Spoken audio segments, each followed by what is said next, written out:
सभी को नमस्ते जी। केंद्रीय परिषद के 256वें वेबिनार के अंदर आप सभी का हार्दिक स्वागत मैं अभिनंदन करता हूं। आज ग्वालियर से आचार्य चंद्रशेखर शर्मा जी का उद्बोधन रहेगा। उससे पहले 4-5 भजन होंगे। आज के अध्यक्ष है श्री अरुण अग्रवाल जी, महामंत्री आत्मसभा मुंबई। आज के मुख्य अतिथि है श्री प्रसेश आर्य जी, जो जेबीएम गुरु गुड़गांव से संबंधित है और परिषद के साथ 40-44 साल से जुड़े हुए हैं। तीनों अतिथियों का स्वागत करता हूँ। रविंद्र गुप्ता जी, आर.पी. सूर्य जी, सुदेश डोगरा जी, कुसुम जी, सुषमा जी, बिंदु चावला जी का आदि काफी लोग आ चुके हैं। सभी का स्वागत है अभिनंदन। आज के कार्यक्रम के शुभारंभ के लिए मैं आमंत्रित करता हूँ सुषमा आर्या जी फरीदाबाद से। एक बार पवित्र गायत्री मंत्र का पाठ, एक भजन, उसके बाद सुमित्रा गुप्ता जी, फिर रविंद्र गुप्ता जी। आइए सुषमा आर्या जी। भूर्भुवा स्वाहा तत्सवितुर्वरेण्यं भर्गो देवस्य धीमहि धियो यो न प्रचोदयात्। सभी को मेरा सादर नमस्ते। मैं एक भजन प्रस्तुत कर रही हूँ। प्रभु जी इतनी सी दया कर दो, हमको भी तुम्हारा प्यार मिले।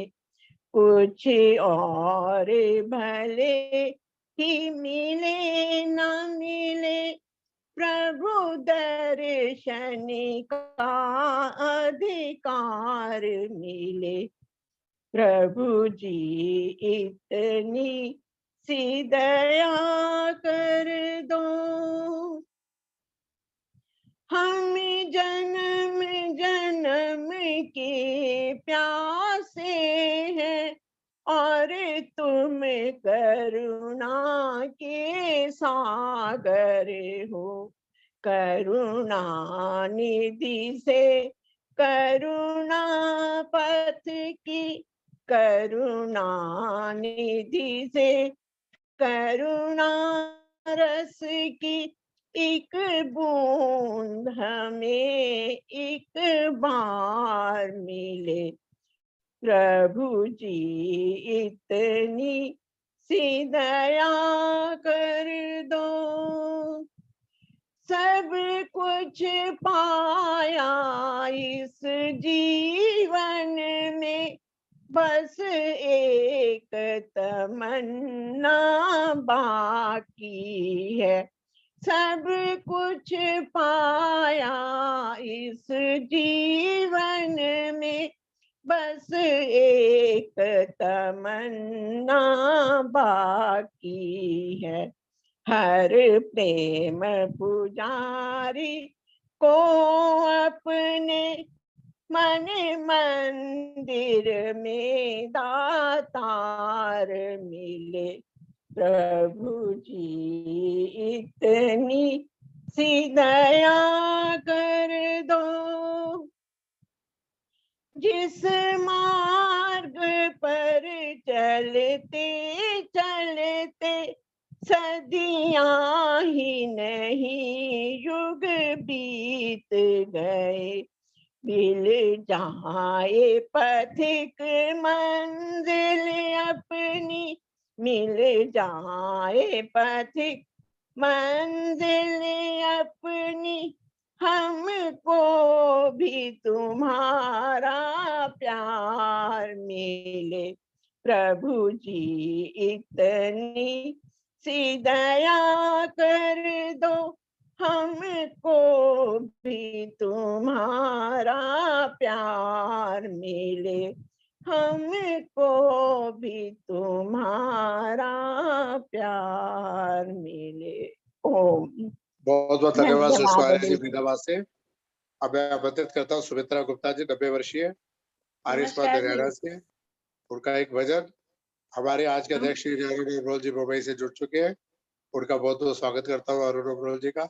आइए माता सुमित्रा गुप्ता जी, स्वागत। धन्यवाद जी, नमस्कार। एक प्रभु का भजन सुना रही हूँ मैं। जगत में चिंता मिटी है उसकी, जो तेरे चरणों में आ चुके हैं। जगत में चिंता मिटी है उसकी, जो तेरे चरणों में आ चुके हैं। वही हमेशा हरे भरे हैं, जो तेरे चरणों में आ चुके हैं। न पाया किसी ने तुझको छल से, न पाया किसी ने तुझको बल से, न पाया तुझको किसी ने छल से, न पाया तुझको किसी ने से बल से। वही परम पद को पा गए हैं, जो तेरे चरणों में आ गए हैं। वही परम पद को पा गए हैं, जो तेरे चरणों में आ गए हैं। न पाया किसी ने अमीर बन के, न पाया किसी ने गरीब बन के, न पाया किसी ने अमीर बन के, न पाया किसी ने गरीब बन के। उसी को दर्शन हुए हैं तेरे, जो तेरे चरणों में आ गए हैं। मुझे को दर्शन हुए हैं तेरे, जो तेरे चरणों में आ गए हैं। किसी ने जग में करी बुराई, किसी ने जग में करी भलाई, किसी ने जग में करी बुराई, किसी ने जग में करी भलाई। वही सुमार्ग पर चल पड़े हैं, जो तेरे चरणों में आ गए हैं। वही सुमार्ग पर चल पड़े हैं, जो तेरे चरणों में आ गए हैं। जगत में चिंता मिटी है उसकी, जो तेरे चरणों में आ गए हैं। प्रभु जी विनती सुनो हमारी, प्रभु जी विनती सुनो हमारी, बनाओ बिगड़ी दशा हमारी, बनाओ बिगड़ी दशा हमारी। निराश्रितों को भी है सहारा, वो भी चरणों में आ चुके हैं। निराश्रितों को है सहारा, वो भी चरणों में आ चुके हैं। जगत में चिंता मिटी है उसकी, जो तेरे चरणों में आ गए हैं। वही हमेशा हरे भरे हैं, जो तेरे चरणों में आ गए हैं, जो तेरे चरणों में आ गए हैं। नमस्कार जी, धन्यवाद। धन्यवाद मौका देने का। माता सुमित्रा गुप्ता जी का बहुत बहुत धन्यवाद। 90 वर्ष की आयु में इतनी अच्छी आवाज। फरीदाबाद से रविंद्र गुप्ता जी से प्रार्थना करूंगा एक भजन, उसके बाद जनक अरोड़ा जी तैयार रहेंगे। सभी श्रोताओं को मेरा नमन। आइए एक पथिक जी द्वारा रचित एक भजन। जो जिंदगी पुरुषार्थ के सांचे में डली है, तूफान का मुंह मोड़ के रख दे वो वली है। जो जिंदगी पुरुषार्थ के सांचे में डली है, तूफान का मुंह मोड़ के रख दे वो वली है। संसार में जीना तो बड़ी शान से जीना, इज्जत से बड़े प्यार व सम्मान से जीना। लेकिन किसी भी हाल में मंजूर न करना, नजरें झुका के शर्म से अपमान से जीना। अपमानजनक जिंदगी से मौत भली है, का मुंह मोड़ के रख दे वो वली। जो जिंदगी पुरुषार्थ के सांचे में डली है, तूफान का मुंह मोड़ के रख दे वो वली है। आराम तो हराम है आराम न करना, इंसान के चोले को यूं बदनाम न करना। करना सदा वो काम जिसमें सर रहे ऊंचा, झुकता हो जिसमें सर कभी वो काम न करना। मेहनत ही इस जहान में फूली व फली है, तूफान मुंह मोड़ के रख दे वो भली। जो जिंदगी पुरुष सांच में डी है, तू का मुंह मोड़ के रख दे वो भली है। कुंभकर्ण व रावण बड़ा अभिमान था जिनको, और कंस हर दुर्योधन भला अच्छे लगे किनको। तब राम भरत कृष्ण व अर्जुन भी हुए थे, क्या बात है सत्कार और पूजा मिली इनको। जग में चरित्रवान की महिमा ही चली है, तूफान का मुंह मोड़ के रख दे वो भली है। जो जिंदगी पुरुषार्थ के सांचे में डली है, तूफान का मुंह मोड़ के रख दे वो भली है। हर वक्त जो परमात्मा को याद करेगा, दुनिया में किसी खौफ से हरगिज न डरेगा। घबरा के संकटों में कभी डोल न जाना, संकट हरन प्रभु स्वयं संकट को हरेगा। कब संकटों की पथक यहाँ दाल गली है, तूफान का मुंह मोड़ के रख दे वो भली है। जो जिंदगी पुरुषार्थ के सांचे में डली है, तूफान का मुंह मोड़ के रख दे वो भली है। तूफान का मुंह मोड़ के रख दे वो भली है। बहुत बहुत धन्यवाद जी बहुत समय बहुत देने के धन्यवाद लिए। रविंद्र गुप्ता जी, बहुत सुंदर मधुर भजन। अब जरा करुणा माता जी आएगी पानीपत से, उसके बाद प्रतिभा सपरा जी मुखर्जी कर तैयार रहे। प्रेम हाँ। सदेवा जी आगे, उनका स्वागत करता हूँ। अनिल जी नमस्कार, सब भाई नमस्कार बहनों को जी। मेरा नमस्कार। एक प्रभु प्रार्थना गीत उपस्थित कर रही हूँ। मुझे तूने मालिक बहुत कुछ दिया है, तेरा शुक्रिया है, तेरा शुक्रिया है। मुझे तूने मालिक बहुत कुछ दिया है, तेरा शुक्रिया है, तेरा शुक्रिया है। न मिलती अगर दी हुई दात तेरी, तो क्या थी जमाने में औकात मेरी। न मिलती अगर दी हुई दात तेरी, तो क्या थी जमाने में औकात मेरी। ये बंदा तो तेरे सहारे जिया है, तेरा शुक्रिया है, तेरा शुक्रिया है। मुझे तूने मालिक बहुत कुछ दिया है, तेरा शुक्रिया है, तेरा शुक्रिया है।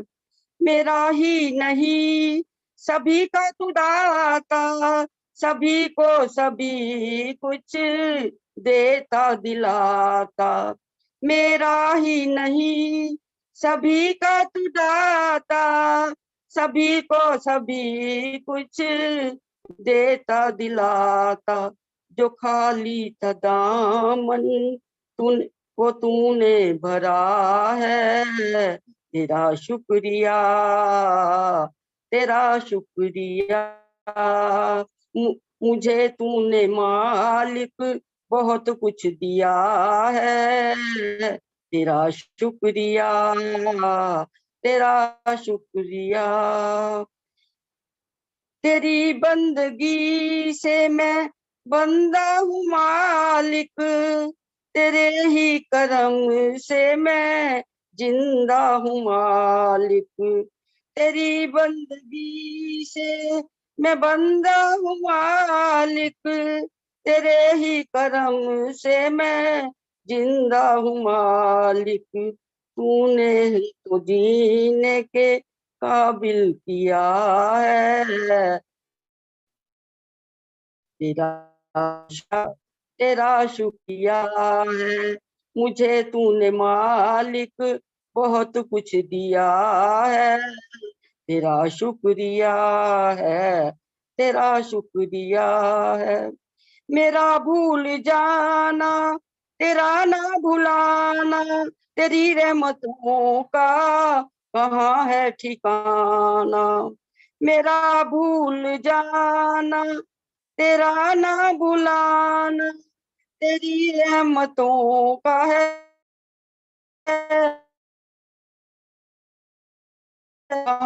ठिकाना। तेरी मोहब्बत ने पागल किया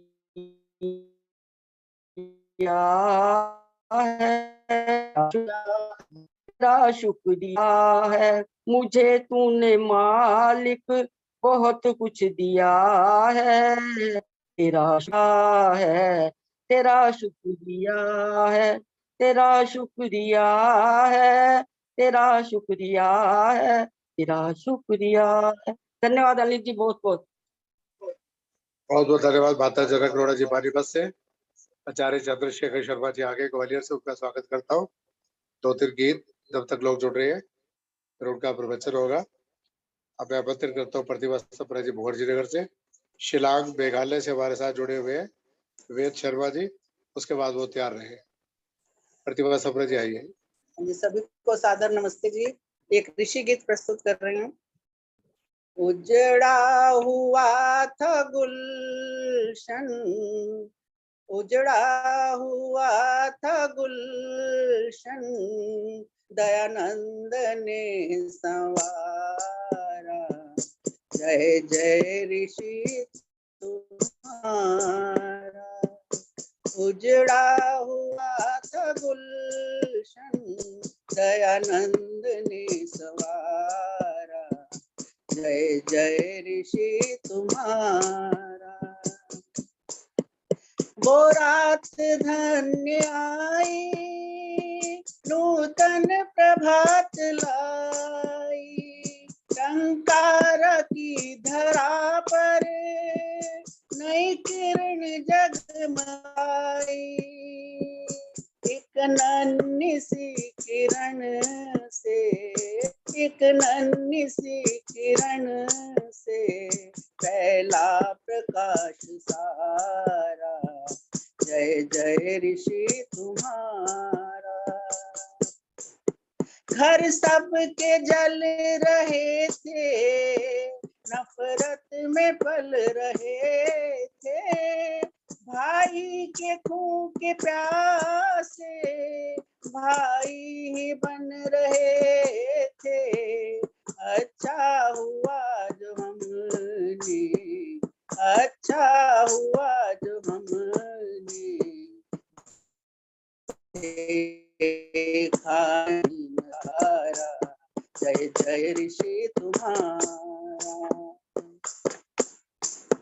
मर्यादा जग की छूटी, हर बात थी अनूठी, सब दे रहे थे जग को धर्मों की आस झूठी। बिगड़े हुए समाज को, बिगड़े हुए समाज को दयानंद ने सुधारा। जय जय ऋषि तुम्हारा। वैदिक धर्म का प्यारा, युग का चमकता तारा, दर्द सा जहां में नहीं दूसरा पधारा।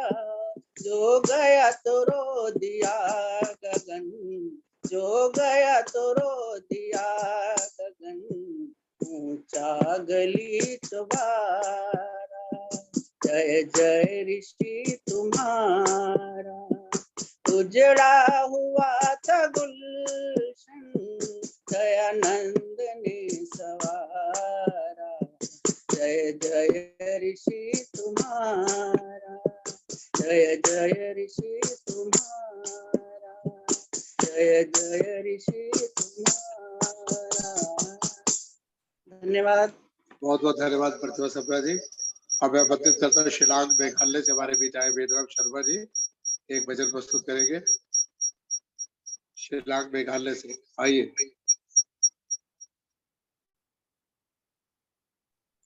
ओम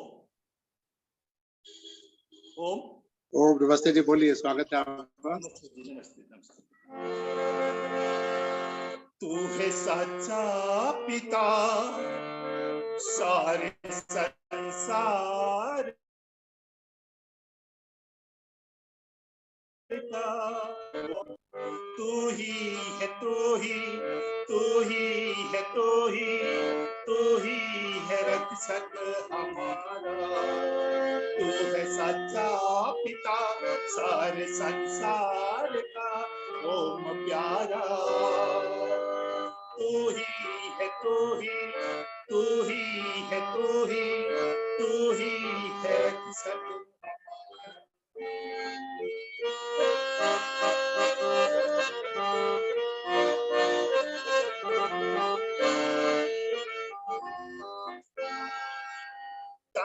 तारे सितारे बनाए, पृथ्वी आकाश पर्वत सजाए, चाँद तारे सितारे बनाए, पृथ्वी आकाश पर्वत सजाए।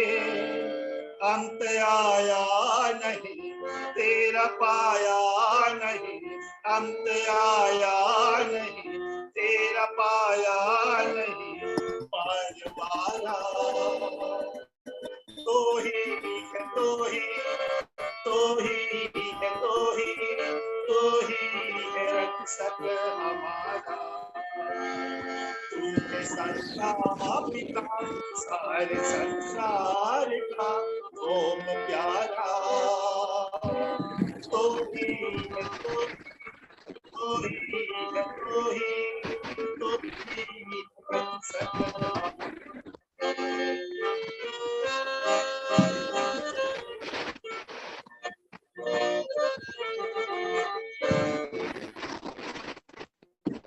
पंछी अग सुंदर है, सिद्ध चंदो भी सिर है झुकाते,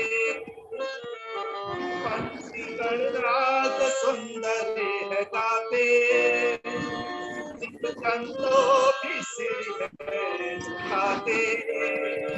पुष्प हे सुखा तेरे राह पर चला, पुष्प हे सुखा तेरे राह पर चला, परवारा।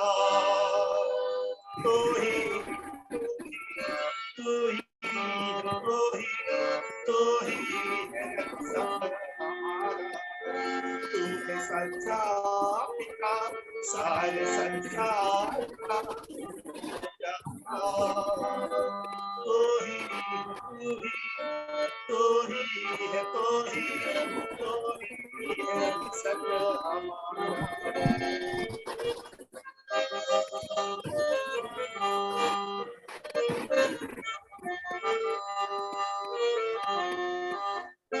पाप पाखंड से हमको छुड़ाओ, एक मार्ग पे हमको चलाओ।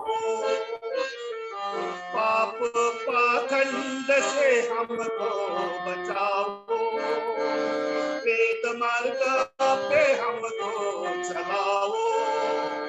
लग भक्ति में मन कर समझावन, लग भक्ति में मन कर समझावन, स्वसारा।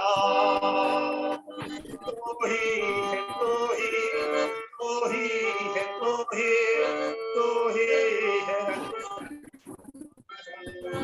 ये सच्चा हर संसार का प्यारा कोई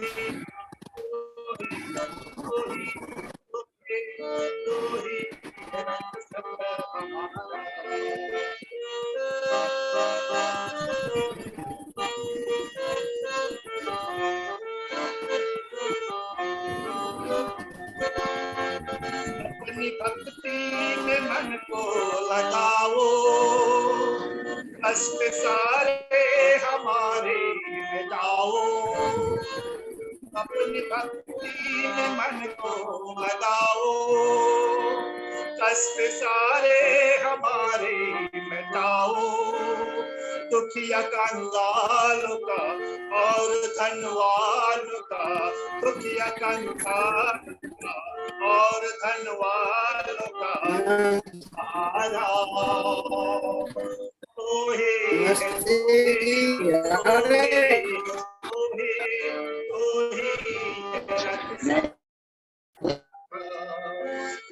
सच्चा पिता सारे संसार का।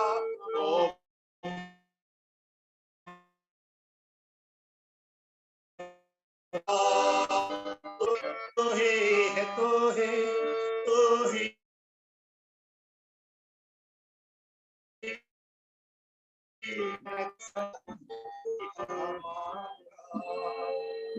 बहुत बहुत स्वागत, बहुत बहुत धन्यवाद वेद प्रसाद शर्मा जी, शिलांग मेघालय से जुड़े हमारे साथ। उनका बहुत बहुत स्वागत करता हूँ। आप दीजिए आगे भी आपको एक दिन छोड़कर एक दिन हमारा कार्यक्रम रहता है। आर्य समाज दार्जिलिंग से सुनीति जी आई हुई है बनर्जी, वो कुछ बोलना चाहती है तो आर्य समाज दार्जिलिंग का भी हम स्वागत करते हैं। सुनीति जी कुछ कहेंगे?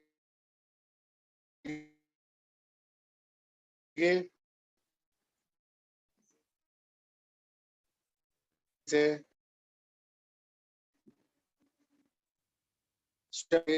इस समय हो तो भजन बोल दूंगी। आप जाए थे तो स्वागत है। हेलो जी जी जी हाँ बोलिए जी।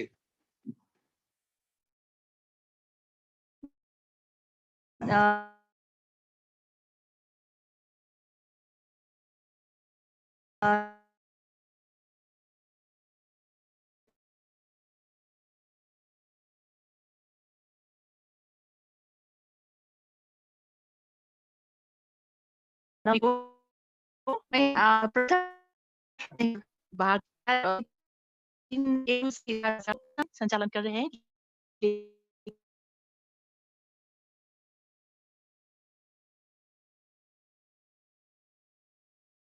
अपने खर्च किसी तरह कार्य कर रहे हैं और वर्तमान में हमें पूरे भारत में ही जिस प्रकार से आर्य समाज को सक्रिय होना था, जिस प्रकार से प्रचार होना था, वह नहीं हो पा रहा है, क्योंकि आर्य समाज के पास वैदिक धर्म के पास सब कुछ है। हमारे पास अच्छे साहित्य है, जो साहित्य का जो भंडार है, जो अन्य किसी भी धर्म में नहीं है। विद्वानों की कमी नहीं है, लेकिन एक सुनियोजित प्रचार योजना की कमी के कारण जिस तरह से प्रचार होना चाहिए था वो नहीं हो पा रहा है। और आज भी पढ़े लिखे लोग भी अंधविश्वास, अंध परंपरा में मतलब वो है, बहुत ही इम्प्रेस हो रहे हैं। और आज तो न केवल गरीब लेकिन पढ़े लिखे लोग भी ईसाई बन रहे, मुसलमान बन रहे। कारण की क्या है कि घरों में उन लोगों को संस्कार नहीं मिल पाता और एक प्रचारक की आवश्यकता है। गांव-गांव में, न केवल दार्जिलिंग लेकिन पूरे भारतवर्ष में, गांव-गांव में, शहर-शहर में प्रचारक की आवश्यकता है।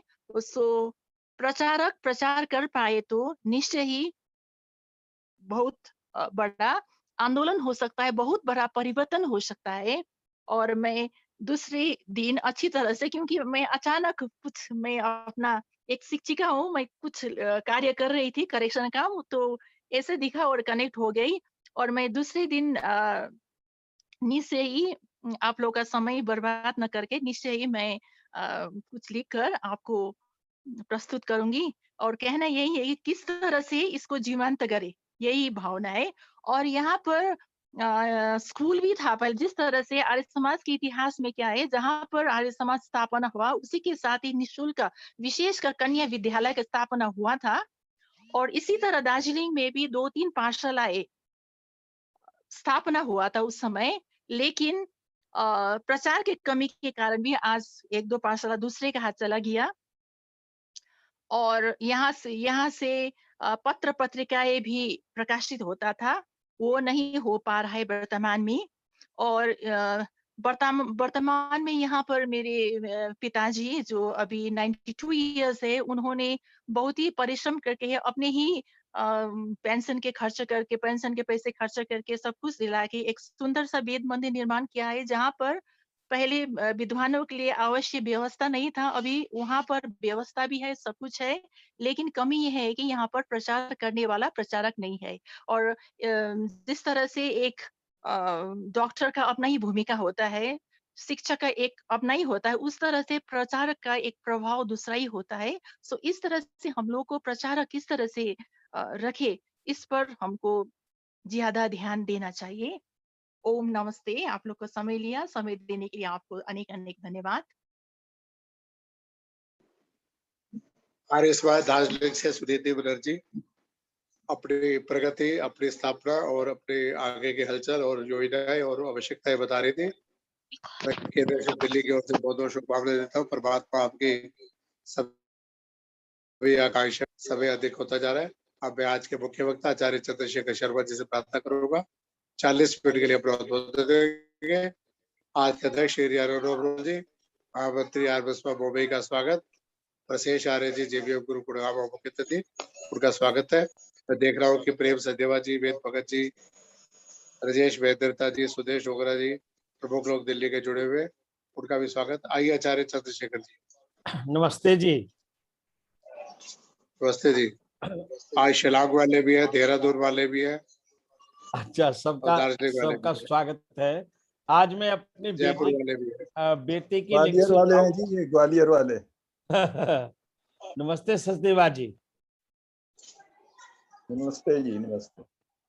अच्छा, ये लिंक मेरे बेटे का है, उसका नाम है दिव्यव्रत शर्मा, तो वो उसने अपने लिंक से जोड़ दिया।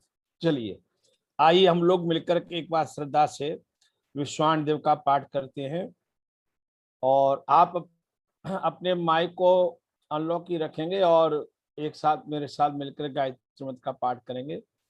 ओम भूर्भुवः स्वाहा तत्सवितुर्वरेण्यं भर्गो देवस्य धीमहि धियो यो नः प्रचोदयात्।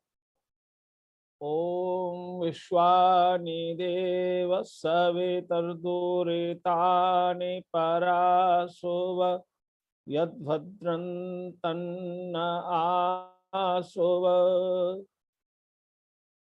एको देवः सर्वभूतेषु गूढः सर्वव्यापी सर्वभूतान्तरात्मा कर्माध्यक्षः सर्वभूताधिवासः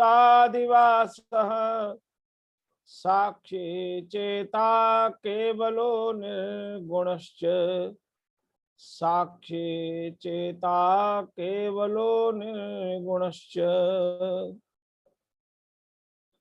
कः पद्मिनीनां वततिग्मदीधति धर्मा पर कः कविवाचिक स्थित काकंठभूषाणयमाद्विवेतिकः स्वामी दयानंद सरस्वती यतिः स्वामी दयानंद सरस्वती यतिः।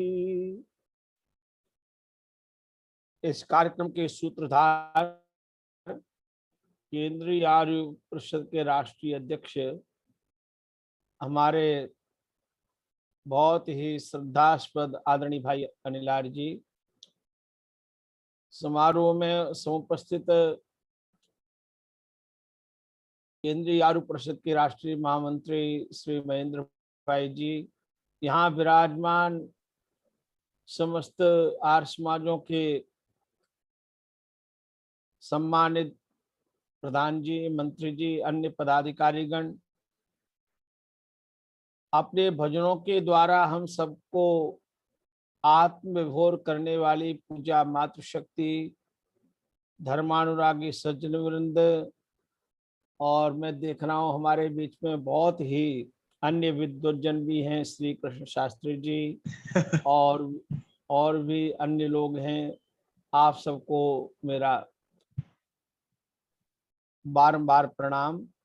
आज का जो प्रतिपादित विषय है, भाई डॉक्टर नलियार जी ने इस विषय का समायोजन बहुत बड़ी विवेचना के साथ में करते हैं, और प्रस्तुत विषय है मानव जीवन में दिव्य शक्तियों का प्रभाव। परमात्मा ने ये हमें जो जीवन दिया है, ये परमात्मा की सर्वोत्तम रचना है। शास्त्र कहते हैं मानुषात् नई किंचितरम श्रेष्ठम। मानव जीवन का जो ताना बाना विधाता ने बुना है, ये उसकी कला कौशल का सर्वोत्तम परिचायक प्रमाण है। उपनिषदों में इसी बात को यह कहा गया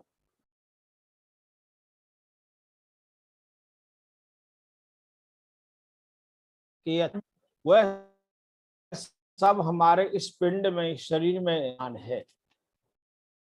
इसलिए ऋषियों ने एक बात कही कि यथा पिंडे तथा ब्रह्मांडे, जो इस पिंड में है, इस शरीर समस्त तत्व ब्रह्मांड में व्याप्त हैं। ब्रह्मांड है और पिंड सीमित आकार वाला है, तो विशद व्यापक ब्रह्मांड की दिव्य शक्तियों का समावेश इस शरीर में है।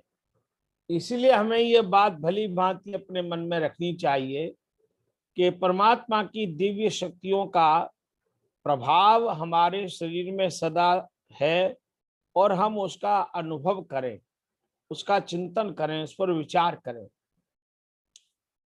ऋषिवर देवदयान जी ने एक इसकी विशेषता के ऊपर सत्यार्थ प्रकाश में एक भाव प्रस्तुत किया है।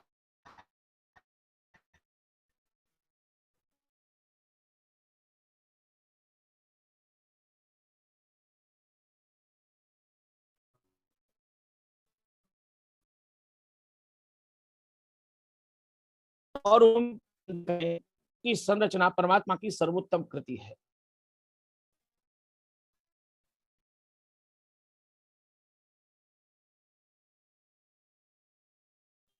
और सर्वोपरि महिमा, हृदय का स्पंदन, रक्त का सर्वत्र प्रवाह, सप्त धातुओं का बनना, पाचन क्रिया का होना, शरीर में जागृत स्वप्न सुषुप्ति का स्वरूप, दया करुणा को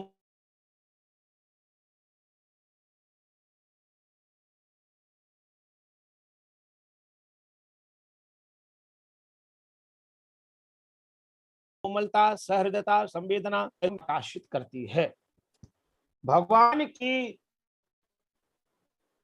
प्रदान की हुई यह दिव्यता हमारे शरीर में है, और हम इस चिंतन के साथ अपने शरीर का एक बार निरीक्षण करें, देखें,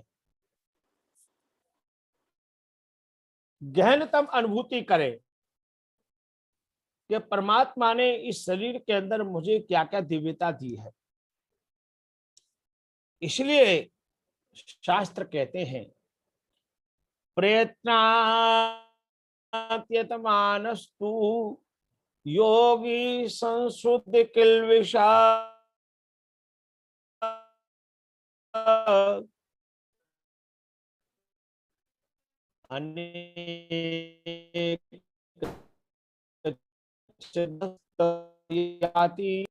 योगेश्वर कृष्ण कह रहे हैं, प्रयत्न से योग के लिए परिश्रम करता हुआ योगी पाप से छूटकर अनेक जन्म जन्मांतरों में अपने आप को पूर्ण पवित्र करके परम गति को प्राप्त होता है।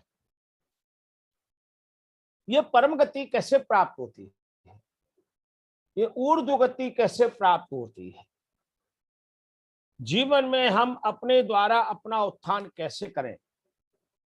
उद्धरेतात्मना आत्मानं नात्मानं अवसादयेत् आत्मेव आत्मनो बंधु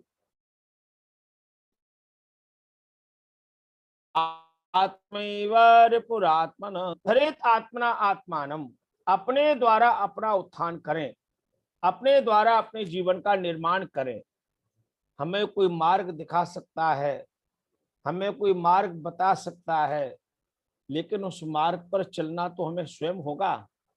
इसलिए शास्त्र कहते चरैवेति चरैवेति चरण मयि मधु विंदति। चलते रहो चलते रहो, चलते हुए ही मधु विंदति, जीवन का माधुर्य प्राप्त होता है। जीवन का जो परम रस है उसकी अनुभूति जीवन में चलने से प्राप्त होती है, और चलने वाला ही लक्ष्य को प्राप्त करता है।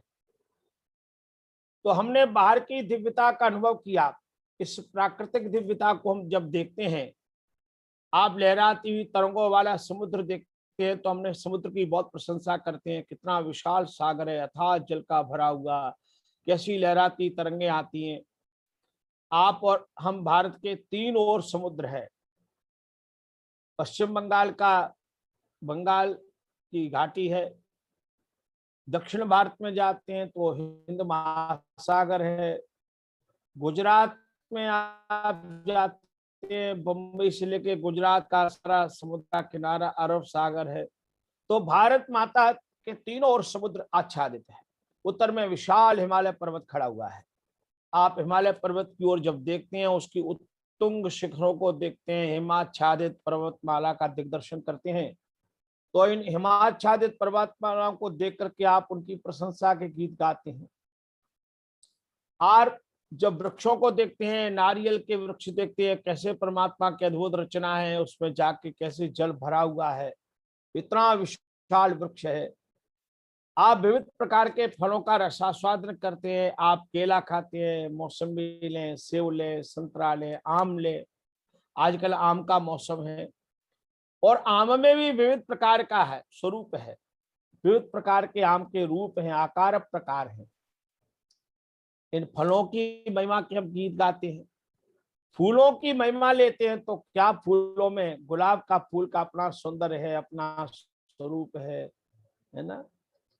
चमेली का अपना स्वरूप है, अपना आकार है। गेंदे का आकार है, रात की रानी में क्या सुगंध है। तो ये फूलों के अंदर विविधता है, फलों में विविधता है, प्रकृति में विविधता है। इसकी प्रशंसा के गीत हम गाते हैं।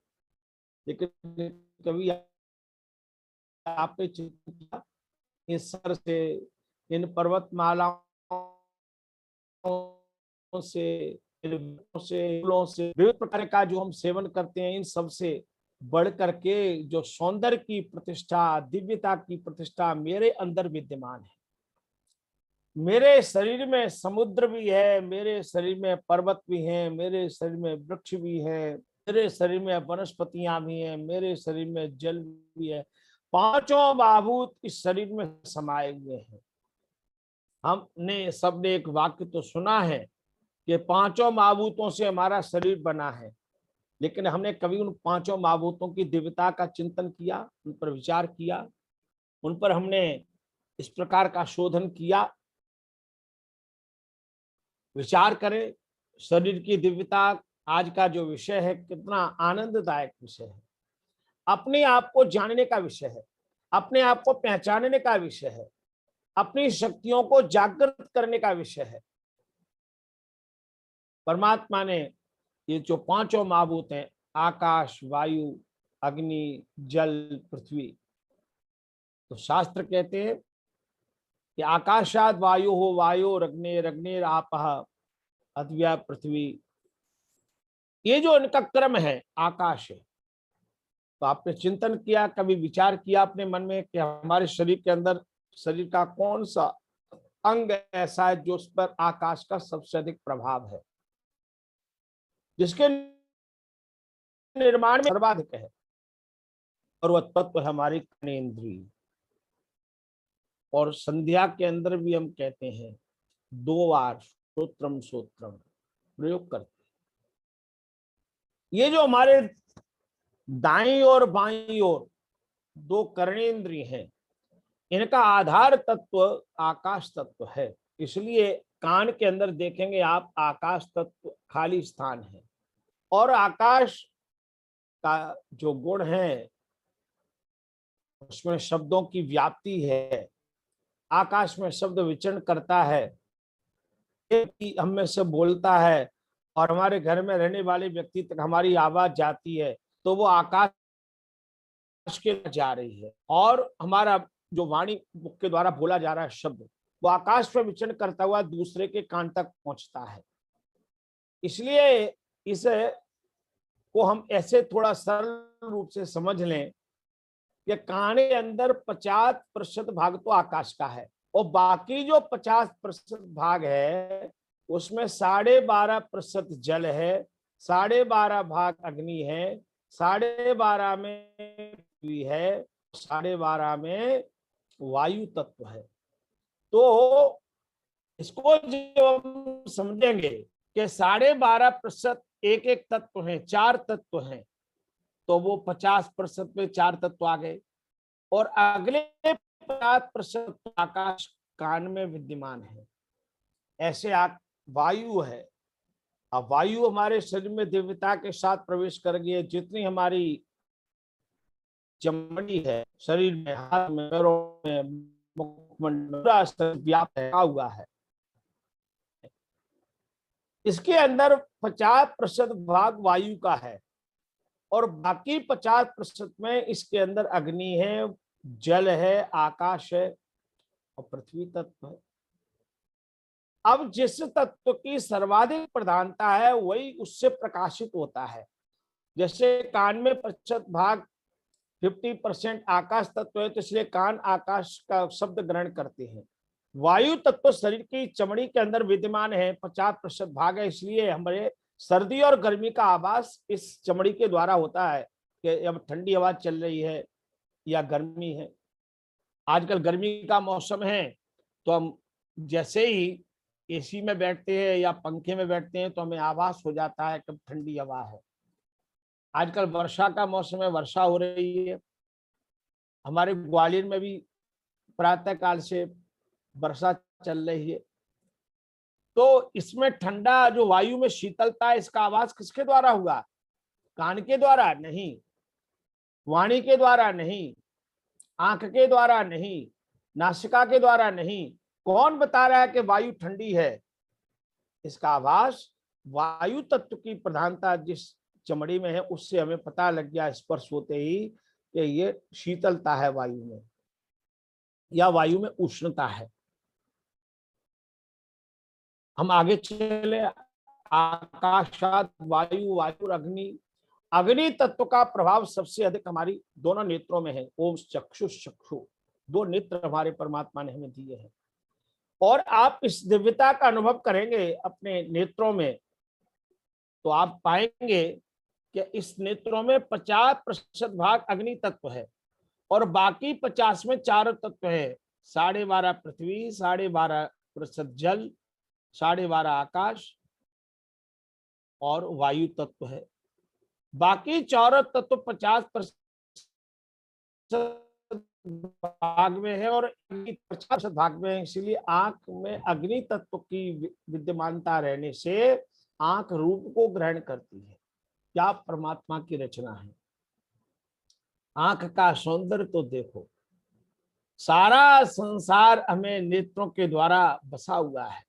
आपने, हम जितने लोग भी हैं, हमने अपनी आयु में जिन नगरों को देखा है, जिस नगर में हम रहते हैं, वहां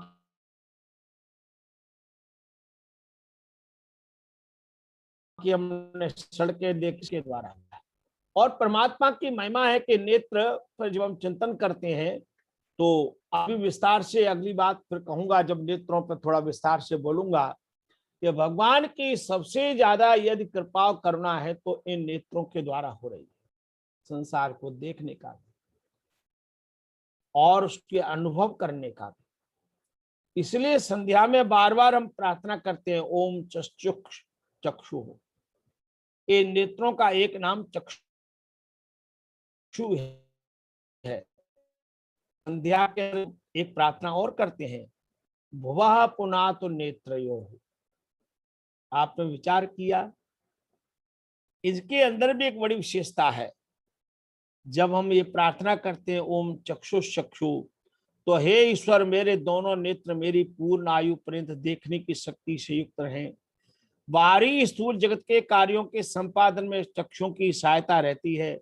नेत्र द्वारा राह दिखाई जाने पर भी चलने के लिए पग आगे बढ़ते हैं। इस सृष्टि के समस्त सौंदर्य एवं प्राकृतिक वैभव का दिग्दर्शन और उसमें अंतर्हित विविध भावों का परिज्ञान नेत्रों द्वारा ही होता है। जहां बाह्य जगत के ज्ञान विज्ञान को प्राप्त करने में नेत्र सहायक हैं, वहीं अपने आंतरिक मनोभावों को प्रकट करने में भी सहायक हैं। भगवत भक्ति में नेत्रों में दिव्यता का भाव आ जाता है। अपने पराय का संकुचित भाव दूर होकर समदर्शन एवं समदृष्टि की विशेषता आ जाती है। नेत्रों के लिए दो शब्द हैं, एक समदृष्टि, एक समदर्शन। जितनी जितनी नेत्रों में दिव्यता आएगी उतना समदृष्टि आ जाएगी। जितनी जितनी नेत्रों में दिव्यता आएगी उतनी समदर्शन हो जाएगा। ये समदृष्टि और समदर्शन ही महान पुरुषों के नेत्रों में बसता है। किसी के व्यक्ति की जीवन की परीक्षा करनी है ना, तो उसके जीवन की परीक्षा नेत्रों से हो जाती है। इस दुनिया में मनुष्य जितना पुण्य कमाता है वो नेत्रों के द्वारा कमाता है, और इस दुनिया में मनुष्य जितना पाप कमाता है वो भी नेत्रों के द्वारा कमाता है। इसलिए ट्रक वाले एक बाग के पीछे लिखे रहते हैं, बुरी नजर वाले तेरा मुंह काला। ये बुरी नजर क्या है? आपकी देखने की दृष्टि कैसी है? ऋषि ध्यान जी के जीवन की दृष्टि को देखिए, भगवान राम की दृष्टि का चिंतन कीजिए, योगेश्वर कृष्ण की दृष्टि का चिंतन कीजिए, स्वामी विवेकानंद की दृष्टि का चिंतन कीजिए, अन्य अन्य भारतीय जितने महापुरुष हुए उनकी दिव्य दृष्टि का चिंतन करेंगे। दिव्यम ददामि ते चक्षु, शास्त्र कहते हैं मैं तुम्हें दिव्य चक्षु देता हूं। ये नेत्रों की दिव्यता ही तो है जो व्यक्ति को अपने और पराये एक भाव से इस बात समझ। आजकल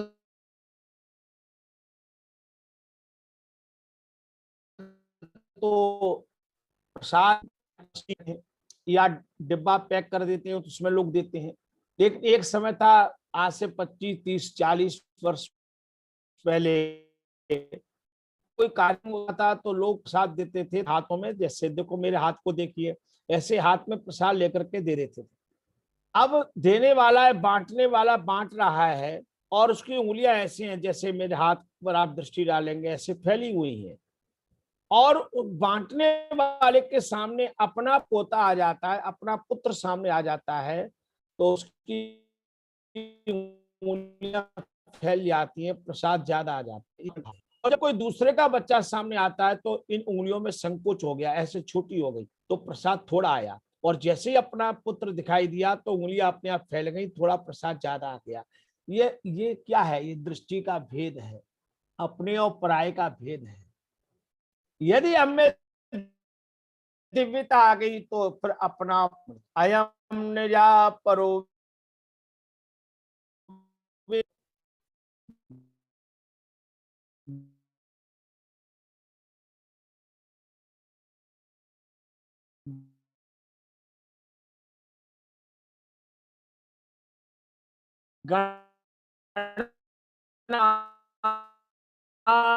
उनको वसुदैव कुटुंबकम, सारी वसुधा उनका एक परिवार होता है। यह श्लोक हमारी भारत की लोकसभा जो पार्लियामेंट है ना, उसकी दीवारों पर भी लिखा हुआ है। जिन दिनों में दिल्ली में रहता था तो मैं एक बार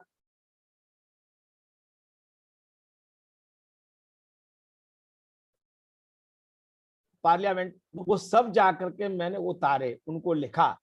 वहां लोकसभा के जो स्पीकर महोदय हैं उनकी चेयर पर भी लिखा है धर्म चक्र प्रवर्तनाय। वहां महाभारत का एक श्लोक भी लिखा है, न सा सभा यत्र सन्ति वृद्धा वृद्धा न ते ये न वदन्ति धर्मम। यह महाभारत का बहुत प्रसिद्ध वचन है। वह सभा नहीं है जिसमें कोई वृद्ध व्यक्ति न हो। वो वृद्ध व्यक्ति नहीं है जो धर्म की बात नहीं कहता। वो धर्म नहीं है जो सत्य से परिपूर्ण हो, और वो सत्य नहीं है जो छल कपट से रहित हो। क्या दिव्यता है। यह संदेश हमारे भारत के लोकसभा की दीवारों पर आज भी खुदा गया, लिखा गया है। अब उसका अनुपालन करने वाले हमारे राजनेतागण कितना करते हैं, ये उनके ऊपर निर्भर करता है। लेकिन लिखने वालों ने संदेश दिया, शास्त्रों ने अपनी बात कही, वेद ने अपना संदेश दिया, उपनिषदों ने अपनी बात कही, दर्शनों ने अपनी बात कही, रामायण ने अपना संदेश दिया वाल्मीकि के द्वारा, महर्षि वेदव्यास ने महाभारत के द्वारा अपना संदेश दिया, ऋषियों ने संदेश दिया है। लेकिन यहाँ तो संदेश सीधा भगवान से मिला है। याद रखिए, अपने शरीर के अंदर भगवान की दिव्यता है। इसलिए आंखों पर मैं आपसे निवेदन कर रहा था कि ये भगवान ने हमें जो दृष्टि दी है ना, इसमें समदर्शन, समदृष्टि का भाव आता है। और संध्या में हम एक प्रार्थना करते हैं, भुआ अपना नेत्र।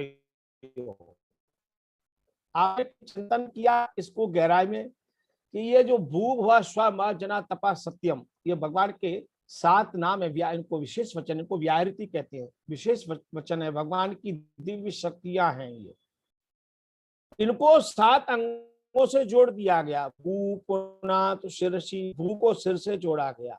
भुवा पुनात नेत्रयो, ये भुवा को नेत्र से जोड़ा गया। स्व पुनात कंठे, स्व को कंठ से जोड़ा गया। महापुनात हृदय, महा को हृदय से जोड़ा गया। जना पुनात नाभ्याम, जना को नाभि से जोड़ा गया। और तपह पुनात पादयो, दोनों हमारे जो पैर हैं, जो चलने की गति के कारक हैं, उनसे तपह सब जोड़ा गया। और फिर अंत में कहा गया सत्यम पुनात पुनः शिरसी, ये सत्य है, पुनः शिरसी, सिर पे आ। ये भगवान के 7 नाम हैं। इन 7 नामों में भू भी सिर से है और सत्यम भी सिर से है। कभी भाई अनिल जी इस विषय पर एक अलग से व्याख्यान आपको सुनाएंगे। इन 7 नामों का इस शरीर की दिव्यता के साथ क्या संबंध है, भू का संबंध सिर से क्या है और सत्यम का संबंध सिर से क्या है। लेकिन आज केवल इतना समझ लेना है, चिंतन करना है, विचार करना है। आप भी संध्या करते हैं, संध्या में प्रतिदिन पाठ करते हैं। और हमारे राजेश मेहदी दत्ता जी भी बैठे हैं लाजपत नगर से, उनकी समाज में मैं बहुत बार आता हूँ, आपको नमस्कार कर रहा हूँ। हमारे प्रेम सचदेवा जी अशोक बिहार से बहुत संबंध है उनके साथ। लेकिन कभी आप विचार कीजिए, चिंतन कीजिए कि भू और सत्यम दोनों सिर से जुड़े हुए हैं। ये प्रारंभिक अवस्था है और ये दिव्य स्थान है, ये दिव्यता का केंद्र है, सब सर्वोत्तम स्थान। ये सत्वस्था मध्य शास्त्र कहते हैं ऊर्ध्वगामी ऊर्ध्वरेता ब्रह्मचारी यहाँ से परम गति को प्राप्त होते हैं। ये बहुत उच्चतम स्थान है। आपके जीवन की पहचान अंतिम समय, और एक बात और सुन लीजिए, एक वाक्य बोल रहा हूं, मृत्यु के समय आपकी गति क्या हुई है। और एक वाक्य बोल रहा हूं भाई अनिल जी, अपना उठाला अपने कर्मों से करना सीख लें।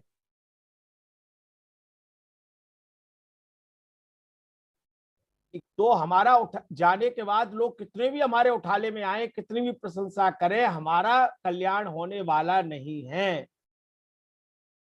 अच्छा, ऐसा होगा क्या कि हमारे उठाले में दूसरे लोग आए और हमारी शाबाश करें, चंद्रशेखर शास्त्री जी बहुत अच्छे थे, बहुत अच्छा भाषण करते थे, बहुत अच्छे वक्ता थे, तो क्या मेरा उत्थान हो जाएगा किसी के अच्छे संदेश देने से? मेरा उत्थान तो मेरे अपने कर्मों से ही होने वाला है। और मेरे गति की पहचान, मेरी मृत्यु की पहचान मेरा ये सिर बताएगा कि मेरी गति क्या हुई।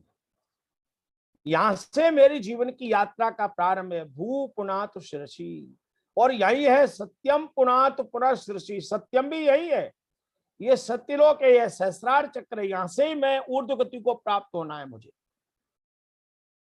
इसलिए याद रखना, अपना उठाला करना हमने खुद सीख लिया तो याद रखिए, फिर आदरणीय मेहदी दत्ता जी, फिर कोई दूसरा उठाला हमारा करे या न करे, हमारे बेटे करे तो अच्छा, न करे तो अच्छा, दुनिया का व्यक्ति कोई करे तो अच्छा, न करे तो अच्छा। मैंने तो अपना जीवन खुद पार कर लिया, मैंने तो अपना उत्थान स्वयं कर लिया। ये भावना यदि मेरे जीवन में आ जाएगी तो इसका नाम है दिव्य शक्ति। अब मैंने अपने शरीर के अंदर खुद दिव्य शक्ति पैदा कर ली, अपने अंदर दिव्यता का एहसास कर लिया, अब मुझ में दिव्यता का प्रवेश हो गया है। तो मैं आपसे निवेदन कर रहा हूं, दिव्यता के प्रवेश के लिए सबसे बड़ा है नेत्र। आप दुनिया को देखते कैसे हैं? अच्छा, आपको एक बात मैं कह रहा हूं बड़े स्नेह से, आप ऋषि ध्यान जी महाराज का जीवन चरित्र ध्यान से पढ़िए और इस तरह पढ़िए कि स्वामी दयानंद की दृष्टि कैसी थी, स्वामी दयानंद का देखना कैसा था। चंद्रकांता माता जी जुड़ी है बेंगलोर से, माता जी चिंतन कीजिए कभी, बहुत स्वाध्याय आप करती हैं, मैं प्रणाम करता हूं आप। धन्यवाद। आप माता जी कभी चिंतन करें कि स्वामी दयानंद की दृष्टि में, उनके देखने में और हमारे देखने में क्या अंतर है। अब उसका एक उदाहरण दे रहा हूं मैं आपको।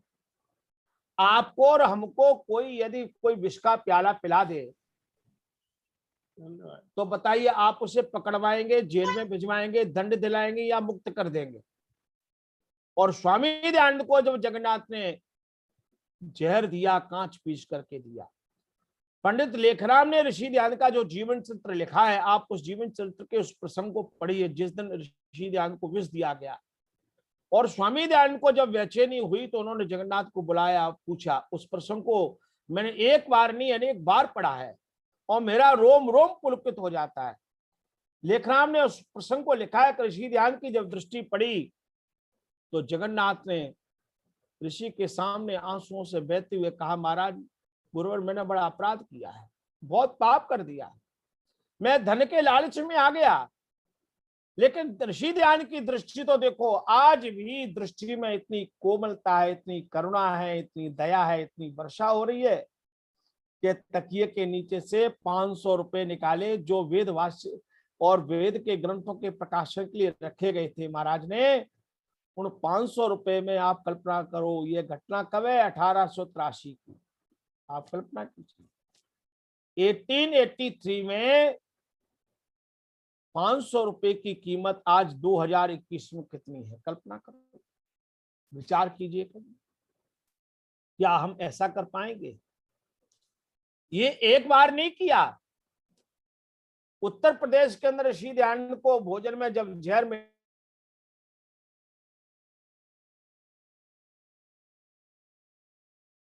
मिला के नहीं, मैं तो मुक्त करवाने आया हूं। क्या दृष्टि है! ऋषि दयानंद को जब महादेव गोविंद रानाडे ने, स्वामी जी ने 10 अप्रैल 1855 को जो मुंबई में आर्य समाज की स्थापना की, उसके पश्चात पुणे के अंदर महादेव गोविंद रानाडे ने स्वामी दयानंद को बुलाया। जिन महादेव गोविंद रानाडे की स्टैच्यू मुंबई हाई कोर्ट के सामने लगी है, जिन दिनों में 2 वर्ष बंबई रहा तो मुंबई के सभी आर्य समाजों में व्याख्यान देने गया, सांता क्रूज हो, चाहे काकड़वाड़ी हो, चाहे चेंबूर आर्य समाज हो, सभी में गया।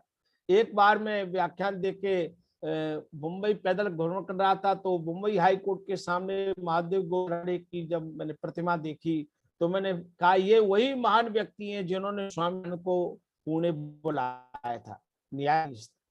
और एक मराठी विद्वान थे जिनका नाम था महादेव कुंठे,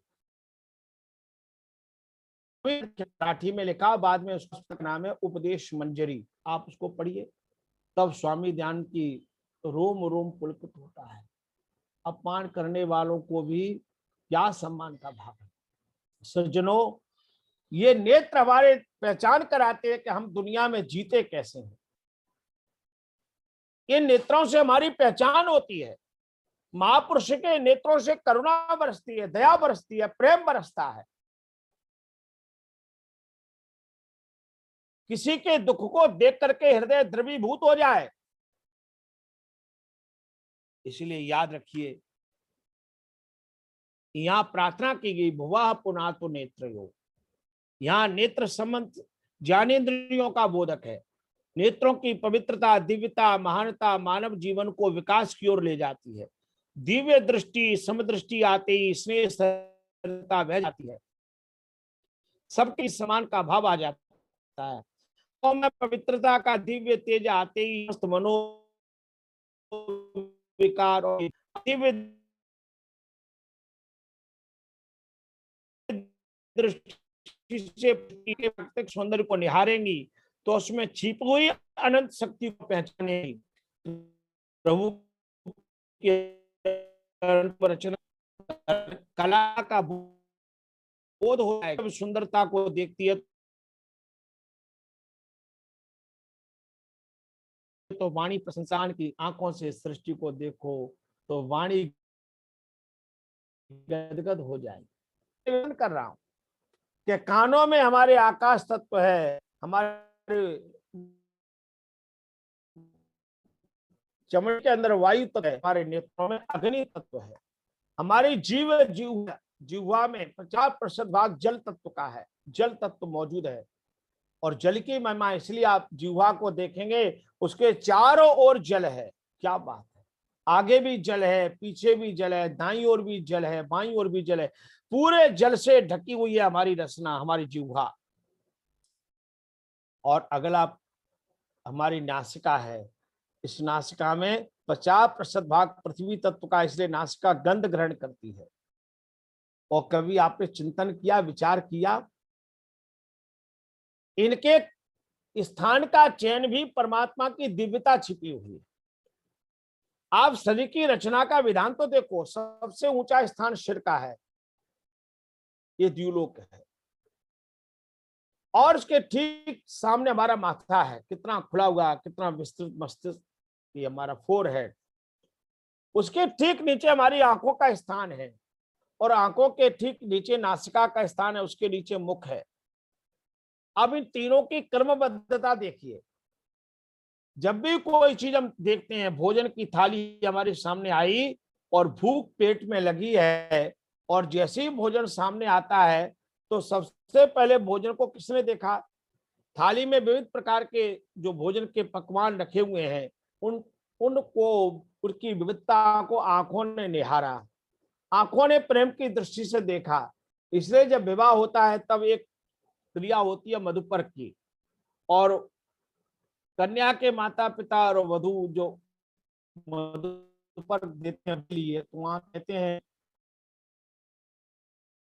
कि मैं प्रेम के देखना चाहता हूं, मित्रत्वा चक्षुषा प्रतीक्षे, तुमको मित्र की दृष्टि से देखता हूं। इसलिए हमारी जितनी माताएं बहनें यहाँ बैठी हैं, उनसे मेरा निवेदन है कि अपने घर में अपने पति को, अपने बच्चों को के रूप में घर में है या पत्नी के रूप में है, जब कोई पदार्थ खाने के लिए दें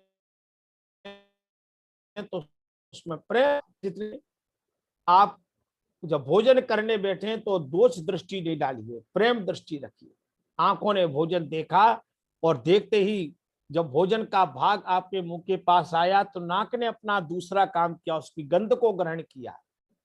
क्या है, यदि उसमें कोई दुर्गंध है तो मुंह में जाने से पहले ही पता लग गया, और इसमें कोई सुगंध आ रही है, इसमें बहुत अच्छा है, तो आप मुख में डालते हैं, प्रवेश करते हैं। इनकी रचना का क्रम भी देखो, आंखों का स्थान ऊपर है और नासिका का नीचे है। मान लीजिए इसका उल्टा हो जाता तो नाक ऊपर होती, आंखें नीचे होती, तो आप देखते कभी कभी किसी को जुकाम हो जाता तो सारी नाक जो बहती, तो वो नाक का पानी कहाँ जाता? आंखों में जाता कि नहीं जाता? हम कैसे आंखों का बचाव करते, सोचो, कल्पना करो कभी कभी। भगवान ने कैसे उत्तम रचना शरीर की है कि हमारे नाक की रचना मध्य में है, आंख और मुंह के बीच में नाक का स्थान है। इसलिए 3 बातें हमेशा याद रखिए, शरीर के प्रत्येक अंग की अपनी विशेषता है। दूसरी बात, हर अंग कहाँ होना चाहिए, भगवान की विशेष कला है। शरीर के जिन अंगों की अपनी कला है, कौन सा शरीर का हिस्सा कहाँ होना चाहिए, उसमें कोई बदलाव नहीं कर सकता। आज तक एक बात विचार कीजिए भाई अनिल जी, आप सारे देश में सब जगह हजारों लोगों से प्रतिदिन जुड़ते हैं, कभी किसी व्यक्ति ने, भाई अनिल जी, आपको एक पत्र लिखा, किसी माता ने कहा हो कि परमात्मा ने शरीर तो बनाया लेकिन अंग यहाँ की जगह यहाँ बनाते तो बहुत अच्छा होता, ऐसा कभी किसी ने कहा क्या? किसी के मन में ये प्रश्न आया क्या आदरणीय मेहदी दत्ता जी? नहीं आया। क्यों नहीं आया? परमात्मा की रचना की पूर्णता का आभास है, इसलिए हम कहते हैं पूर्णमदः पूर्णमिदं पूर्णात् पूर्णमुदच्यते पूर्णस्य पूर्णमादाय पूर्णमेवावशिष्यते। उस पूर्ण प्रभु की जय जयकार है। पूर्णात् पूर्णम से पूर्ण प्रकट हो रहा है। पूर्णमदः पूर्णमिदं पूर्ण से पूर्ण में से पूर्ण को आदाय लेकर के कितना भी पूर्ण में से पूर्ण निकालो, जो घटने से घटे नहीं और बढ़ाने से बढ़े नहीं, वही तो पूर्ण की विलक्षणता है। ऐसा मेरा प्रभु पूर्ण है तो पूर्ण में अवशिष्ट है, वह पूर्ण ही अवशिष्ट रहता है। तो भगवान ने मेरे शरीर की भी पूर्णता के साथ रचना की है। क्या पूर्णता है? भगवान की पूर्णता का आभास करना है तो ये हमारी यात्रा प्रारंभ हुई। क्या परमात्मा के शरीर की रचना का स्थान है? कैसे शरीर की रचना भगवान ने की है, इतना ही मैं आपसे निवेदन कर रहा हूं। ये पांचों महाभूत शरीर में समाये हुए, आकाश है, वायु है, जल है, पृथ्वी है, अग्नि है। ये पांचों महाभूतों का समावेश यहाँ पर है। और एक बात मैं निवेदन करूं, आप और हम लोग संध्या करते हैं, जो बात आपको याद है थोड़ा उस पर आपको ले चलते हैं। संध्या के अंदर सबसे बड़ी जो दो चीजें हैं, एक इंद्रिय स्पर्श, एक मार्जन मंत्र। इंद्रिय स्पर्श में 10 बातें हैं। अब हमको बहुत जल्दी मंत्र याद हो गए हैं तो बहुत जल्दी हम बोल जाते हैं, बात खत्म हो जाती है। लेकिन मेरी प्रार्थना है, आप कभी कभी ठहर ठहर करके एक ही बात को 11 बार बोलिए, प्रयोग कीजिए। मैंने इसका प्रयोग किया आदरणीय चंद्रकांता माता जी। कैसे प्रयोग करना है? एक दिन आप संध्या करने बैठे, थोड़ा समय तो लगेगा, अभी कोरोना का समय, सब लोग घरों में ही हैं, तो आप क्या कीजिए, आप 11 बार बोलिए ओम वाक वाक, ओम वाक वाक, ओम वाक वाक, 11 बार बोलो एक ही को। फिर मुंह बंद करो, फिर सोचो ये वो वाक वाक, वाक तो एक है, वाणी तो एक है, पर 2 बार क्यों कहा वाक वाक? 2 बार कहने का क्या तात्पर्य? फिर इस पर चिंतन कीजिए तो आप पाएंगे भगवान की दिव्यता का सबसे बड़ा समावेश हमारी वाणी में है। और इसका प्रयोग कहाँ है? अब इस संध्या के इस मंत्र का विनियोग, यज्ञ करते हुए हम लोग एक जल सिंचन की क्रिया करते हैं, और उस जल सिंचन की क्रिया में एक चौथा मंत्र यजुर्वेद का बोलते हैं, देव सविता प्रसव यज्ञम प्रसव यज्ञपतिम भगाय दिव्यो गंधर्वाहु के तमना पुनातु। अब जो बात हम बोलते हैं, क्या बढ़िया बात बोलते हैं, वाचस्पति वाचम न स्वदतु। भगवान का एक नाम है वाचस्पति ही। हे वाणी के स्वामी परमात्मन, वाचम न स्वदतु, मेरी वाणी में मिठास भर दो। क्या बात है! भगवान स्वयं वाणी के पति हैं, रक्षण करने वाले हैं। इसलिए भगवान का एक नाम है वाचस्पति ही। वाचस्पति ही वाचम न स्वदतु, हमारी वाणी को मिठास से भर दीजिए, मिठास भर दीजिए। मधुर वचन है औषधि, कटुक वचन है तीर। ये मीठे वचन औषधि हैं। वशीकरण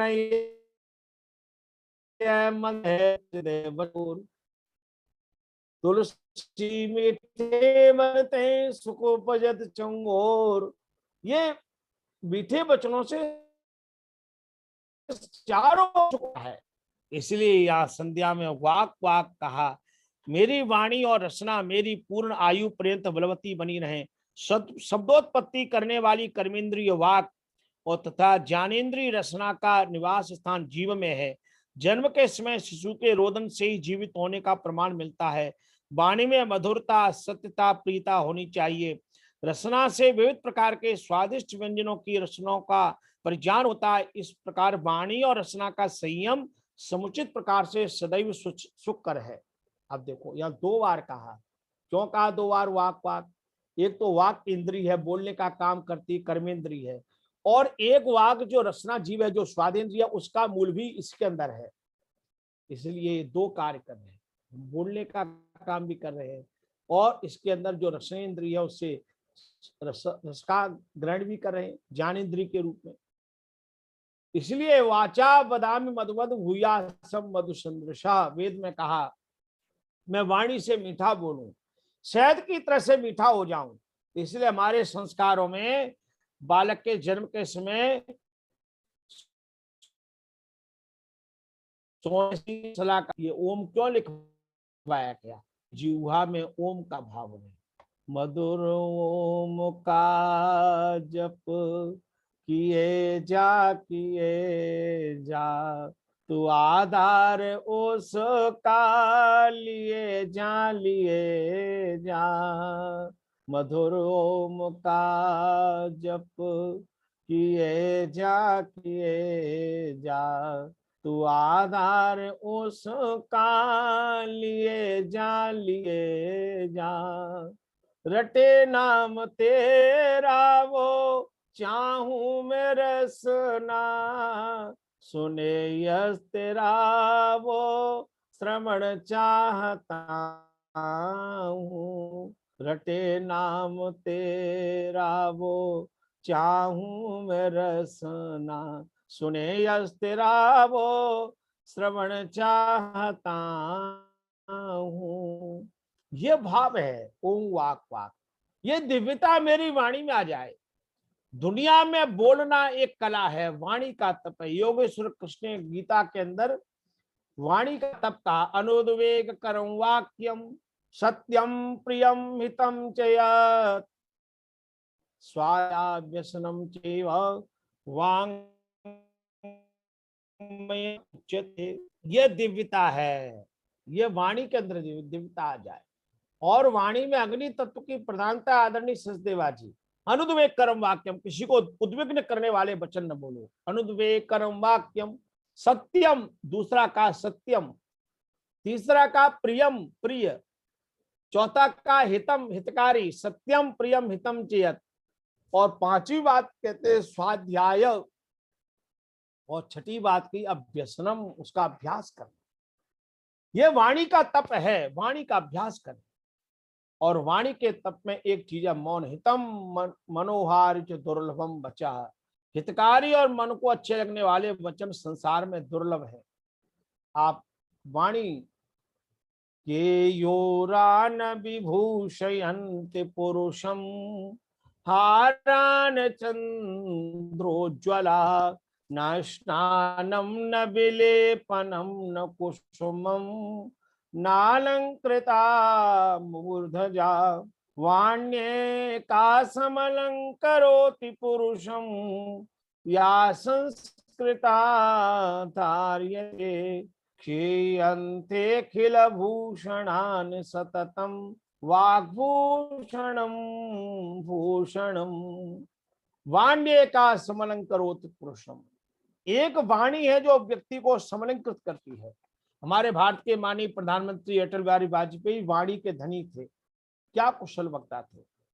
हमारे आदरणीय प्रकाशवीर शास्त्री जी भारत की लोकसभा में जब बोलते थे तो सब लोग एकाग्रचित्त होकर के सुने। प्रकाशवीर शास्त्री की वाणी में क्या चमत्कार था, क्या जादू था, क्या आकर्षण था।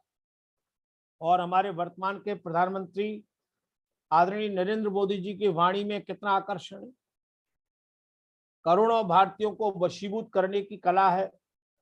यह दुनिया के अंदर जो वाणी है या बोलने की कला है, आप अपनी बात कैसे कहते हैं, यह भगवान की सबसे बड़ी दिव्यता है। अर्जुन निराश होकर के बैठ गए थे कुरुक्षेत्र के मैदान में। गांडीवम संसृते हस्तात् त्वक्चैवा निदयते न च शक्नुमवस्था तुम भ्रमति वच मे मन। अर्जुन कहते हैं कि मेरे हाथ से मेरा गांडी रोम में सकता। यहाँ तक कहा अर्जुन ने, गीता के प्रथम अध्याय को आप ध्यान से पढ़ें तो अर्जुन कहते हैं धात्राष्टारणे हन्यु तन्मे क्षेम तरम भवेत् स्वजनम मे कथम मत्वा सुखना श्याम माधव। ये धृतराज के पुत्र मुझे मार दें तो मेरा कल्याण है, मैं अपने लोगों को कैसे मारूंगा। लेकिन उसी निराश और हताश अर्जुन को भगवान कृष्ण भगवत गीता के 2 अध्याय के 2 श्लोक में उपदेश करते हुए कृष्ण कहते हैं कुतस्त्वा कश्मिलम इदम विस्महे समुपस्थितम अनार्जुष्टम आस्वर्गम आकिर।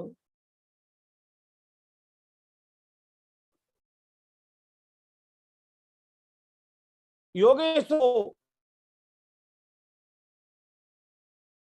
अर्जुन को प्रेरणा देते हुए जो पहली बात कही वो अनार्य लोगों को प्रिय लगती है, वो बातें हो हतो वा प्राप्ति स्वर्गम जित्वा वा भोक्ष्ये महिम तस्मात् उत्तिष्ठ कौन्तेय युद्धाय कृत निश्चय। खड़े हो जाओ अर्जुन।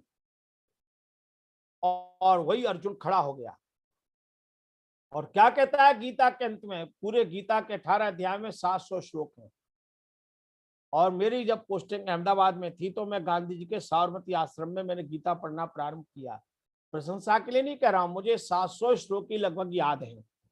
आप मेरे साथ गीता शुरू करो। धर्म क्षेत्रे कुरुक्षेत्रे संवेता युत्सवा मामका पांडवा शिव किम करवत संजय, यहाँ से प्रारंभ होता है और अंतिम श्लोक है 700वां श्लोक है यत्र योगेश्वर कृष्ण यत्र पार्थो धनुर्धर तत्र श्री विजयो भूति ध्रुवा नीतिर्मतिर्मम। ये बात संजय कह रहे हैं धृतराष्ट्र से कि जहां योगेश्वर कृष्ण है, जहां धनुर्धारी अर्जुन है, वहां तो विजय निश्चित है। ध्रुवा नीति वही अटल नीति है। ध्रुवा नीति मतिर्मम, ये मेरी बुद्धि कहती है। और वही अर्जुन कृष्ण से कहता है नष्टो मोहा स्मृति लब्धा तत्प्रसादान मयाच्युत। हे कृष्ण, तुम्हारी कृपा से मेरा मोह नष्ट हो गया। ये जो दीप्ति है, ये जो प्रकाश है, ये वाणी का चमत्कार है। दुनिया के अंदर सबसे बड़ी यदि सत्कार सम्मान आपको पाना है तो आप बोलने की कला क्या है, आप अपनी बात को कहते कैसे हैं। कुशल अध्यापक कौन है? जो छात्रों को पढ़ाते पढ़ाते अपनी बात को उनके हृदयंगम करा दे। कुशल वक्ता कौन है? जो बोलते बोलते अपनी बात को अपने श्रोताओं के अंतर मन तक पहुंचा दे, उनके अंदर प्रतिष्ठा कर दे। यही तो कुशल वक्ता की पहचान है। इसलिए हमारे अंदर दिव्यता है वाणी की। भगवान से ये प्रार्थना करें परमात्मा वो वाक मेरे अंदर ये वाणी की प्रतिष्ठा आ जाए। और आप देखिए ये परमात्मा की सृजना ओम वाक पाक ओम प्राण, प्राण भी 2 बार आया। प्राण भी तो है, तो प्राण, और ये प्राण भी 5 वेद है, प्राण अपान समान उदान। कभी आपने चिंतन किया माताओं कि आपके हमारे शरीर को किसने बढ़ाया है? शरीर में ऐसा कौन सा देवता है जो कभी सोता ही नहीं है? आदरणीय चंद्रमाता माता जी, चंद्रकांता माता जी, महर्षि पिपलाद प्रश्नोपनिषद में कहते हैं कि एक देवता प्राण है जो जब से शरीर में आए हैं तब से कभी सोए नहीं है। माता जी, हाँ जी, सब सो जाते हैं। हमारा शरीर थक जाता है तो हमारा शरीर भी सो जाता है, और जब गहरी नींद में चले जाते हैं तो हमारा मन भी सो जाता है। मन भी शांत हो गया, बुद्धि शांत हो गई, सारा शरीर बिस्तर पर पड़ा हुआ है। तब एक देवता है जो जागृत में, स्वप्न में, सुषुप्ति में, तीनों अवस्थाओं में सदा जागता रहता है। जागृत अवस्था में भी जाग रहा था, स्वप्नावस्था में भी जाग रहा था, सुषुप्ति में गहरी नींद के अंदर भी जो जाग रहा था, उस देवता का नाम प्राण है। और प्राण स्वयं हमारे मुख में निवास करते। क्या दिव्यता है प्राण की। अपान हमारी नाभि से लेकर निचले अंगों में विचरण करते हैं। हमारे मल मूत्र को विसर्जन की क्रिया को बाहर निकालने का काम करते हैं, इसलिए उसका नाम अपान है। अप का अर्थ ही है बाहर की ओर ले जाना, प्रेषित करना। क्या भगवान की कृपा है, क्या भगवान की महिमा है, क्या भगवान की प्रेरणा है। और एक प्राण है समान, समान उसका नाम समान, अन्न कहते हैं प्राणों को, समान रूप से आहार को सारे शरीर में वितरित कर देता है, इसलिए नाम उसका पड़ गया समान। एक व्यान है, वी आन व्यान, जो नसनाड़ियों में गति करता है, सारे नसनाड़ियों में जिसकी व्याप्ति रहती है, रक्त का संचार कराता है, सारे रक्त का संचार का जो हेतु है, प्रेरक है, वह व्यान नामक प्राण है। और एक प्राण है जिसका नाम उदान है, जो हमारी नाभि से लेकर के और सिर के पीछे रीढ़ की हड्डी से यहाँ तक गति करता है। ये उदान नामक प्राणी हमें बाल्यावस्था से युवावस्था में ला रहा है, युवावस्था से वृद्धावस्था में ले जा रहा है। शरीर के अंदर जो परिवर्तन की प्रक्रिया चल रही है, ये उदान नामक प्राण के कारण से है, वही उसका प्रेरक है। और मृत्यु के समय उदान नामक प्राण ही सारी शरीर की शक्ति को संचय करता है, फिर बाहर निकलता। क्या भगवान की महिमा है। पांचों प्राण, 5 उपप्राण है, देवदत्त, कूर्म, कृकल, धनंजय आदि। ये परमात्मा की दिव्य शक्तियां हैं हमारे अंदर। अथर्ववेद में एक मंत्र आया, अष्टाचक्र नवद्वारा देवानां पूवयोत्या तस्याम हिरण्मया कोशर स्वर्ज्योतिरपावृत। ये अथर्ववेद का मंत्र है। ये शरीर कैसा, अष्ट चक्र नव द्वारा, इसमें 8 चक्र 9 दरवाजे हैं। क्या भगवान की महिमा, कैसे दरवाजे बनाए प्रभु ने। अष्टा चक्र नव द्वारा देवानाम पुहुए, देवताओं की नगरी है, यहाँ देवता रहते हैं इस शरीर के अंदर। तो कहा कौन कौन से देवता रहते हैं, तो कहा प्राण वशिष्ठ ऋषि है, प्राणो वही वशिष्ठ ऋषि। आंखों के लिए आंखों के लिए आया ये चक्षु जमदग्नि ऋषि, आंखें जमदग्नि ऋषि हैं। कानों के लिए आया कर्ण विश्वामित्र ऋषि, विश्वामित्र ऋषि है कान। और कहा ये वाणी जो बोलते हैं ना, वाणी विश्वकर्मा ऋषि है, सबको कर्मों में प्रेरित करती है। और मन क्या है, तो कहा मनो वही भरद्वाज ऋषि, मन भरद्वाज ऋषि है। सभी ऋषि तो हमारे शरीर में हैं। ये शरीर में वशिष्ठ ऋषि भी हैं, भरद्वाज भी है, विश्वकर्मा भी है, विश्वामित्र भी है, सब ऋषि इसमें जमदग्नि है। आप परमात्मा की रचना है। इसलिए वेद में मंत्र आता है, सप्तर्षया प्रतहिता शरीरे सप्तरक्षन्ति सदम प्रमादम। सप्तर्षया प्रतहिता शरीरे, इस शरीर में 7 ऋषि रहते हैं। तो ये इसमें शरीर रहते, ऋषि रह रहे हैं और देवता भी निवास करते हैं, देवताओं की नगरी है। तस्याम हिरण्मय कोशा, इसमें एक हिरण्मय कोश है। क्या भगवान की रचना, इतना दिव्य शक्तियां इसमें भर दी भगवान ने।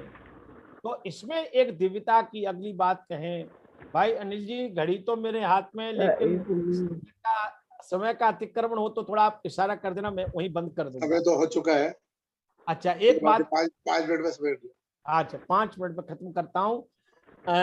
माताजी चंद्रकांता माताजी, इन माताओं को प्रणाम करता हूँ। और सबको हमारे अशोक गुलाटी जी भी दिखाई दे रहे हैं मुझे, तो उनको नमन है। आप देखिए इसमें एक बात हृदय की कह के वाणी को विराम करेंगे।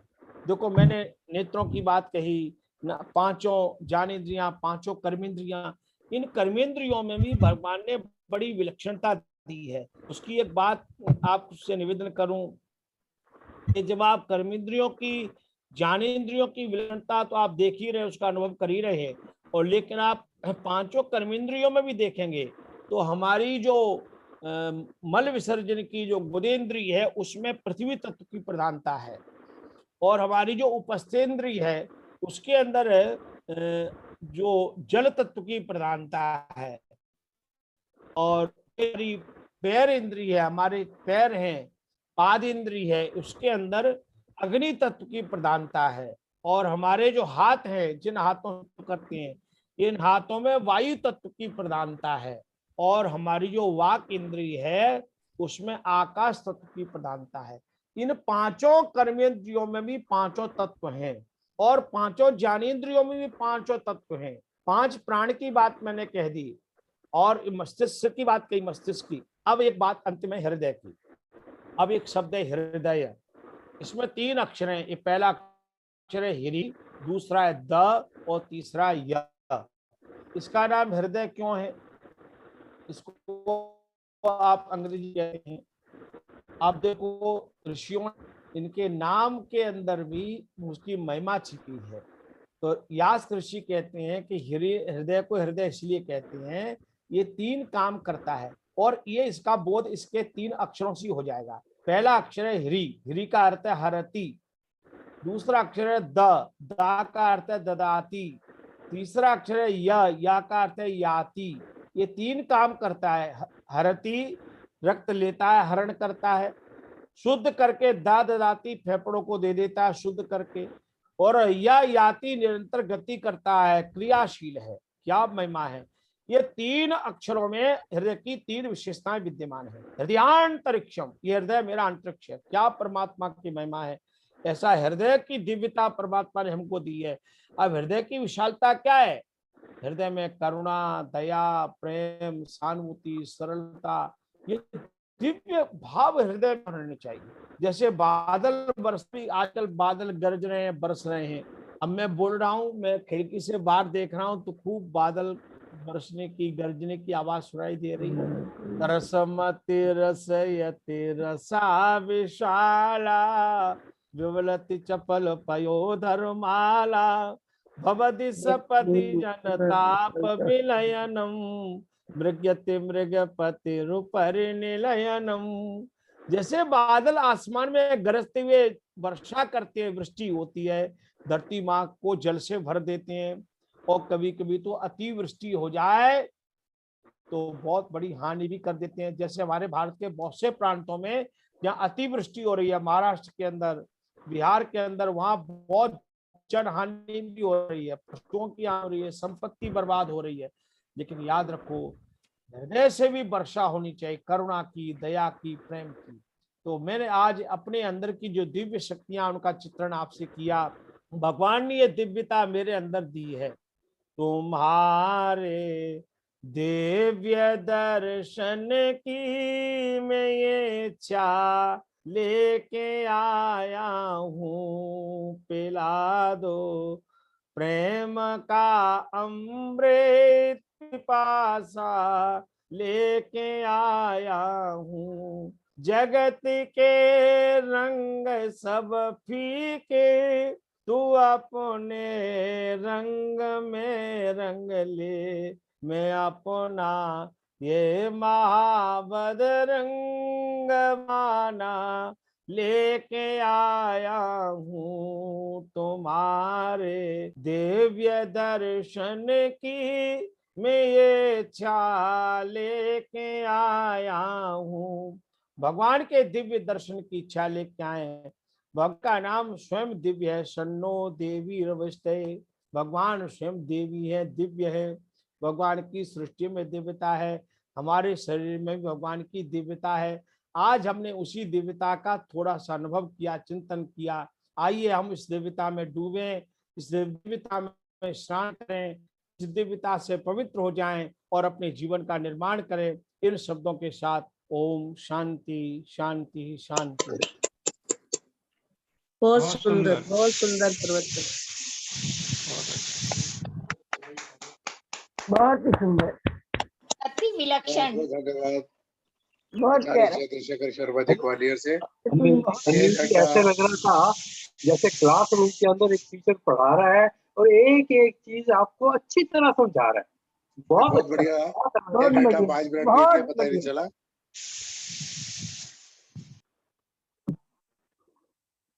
हाँ जी बेहतर था जी, बहुत बढ़िया जी।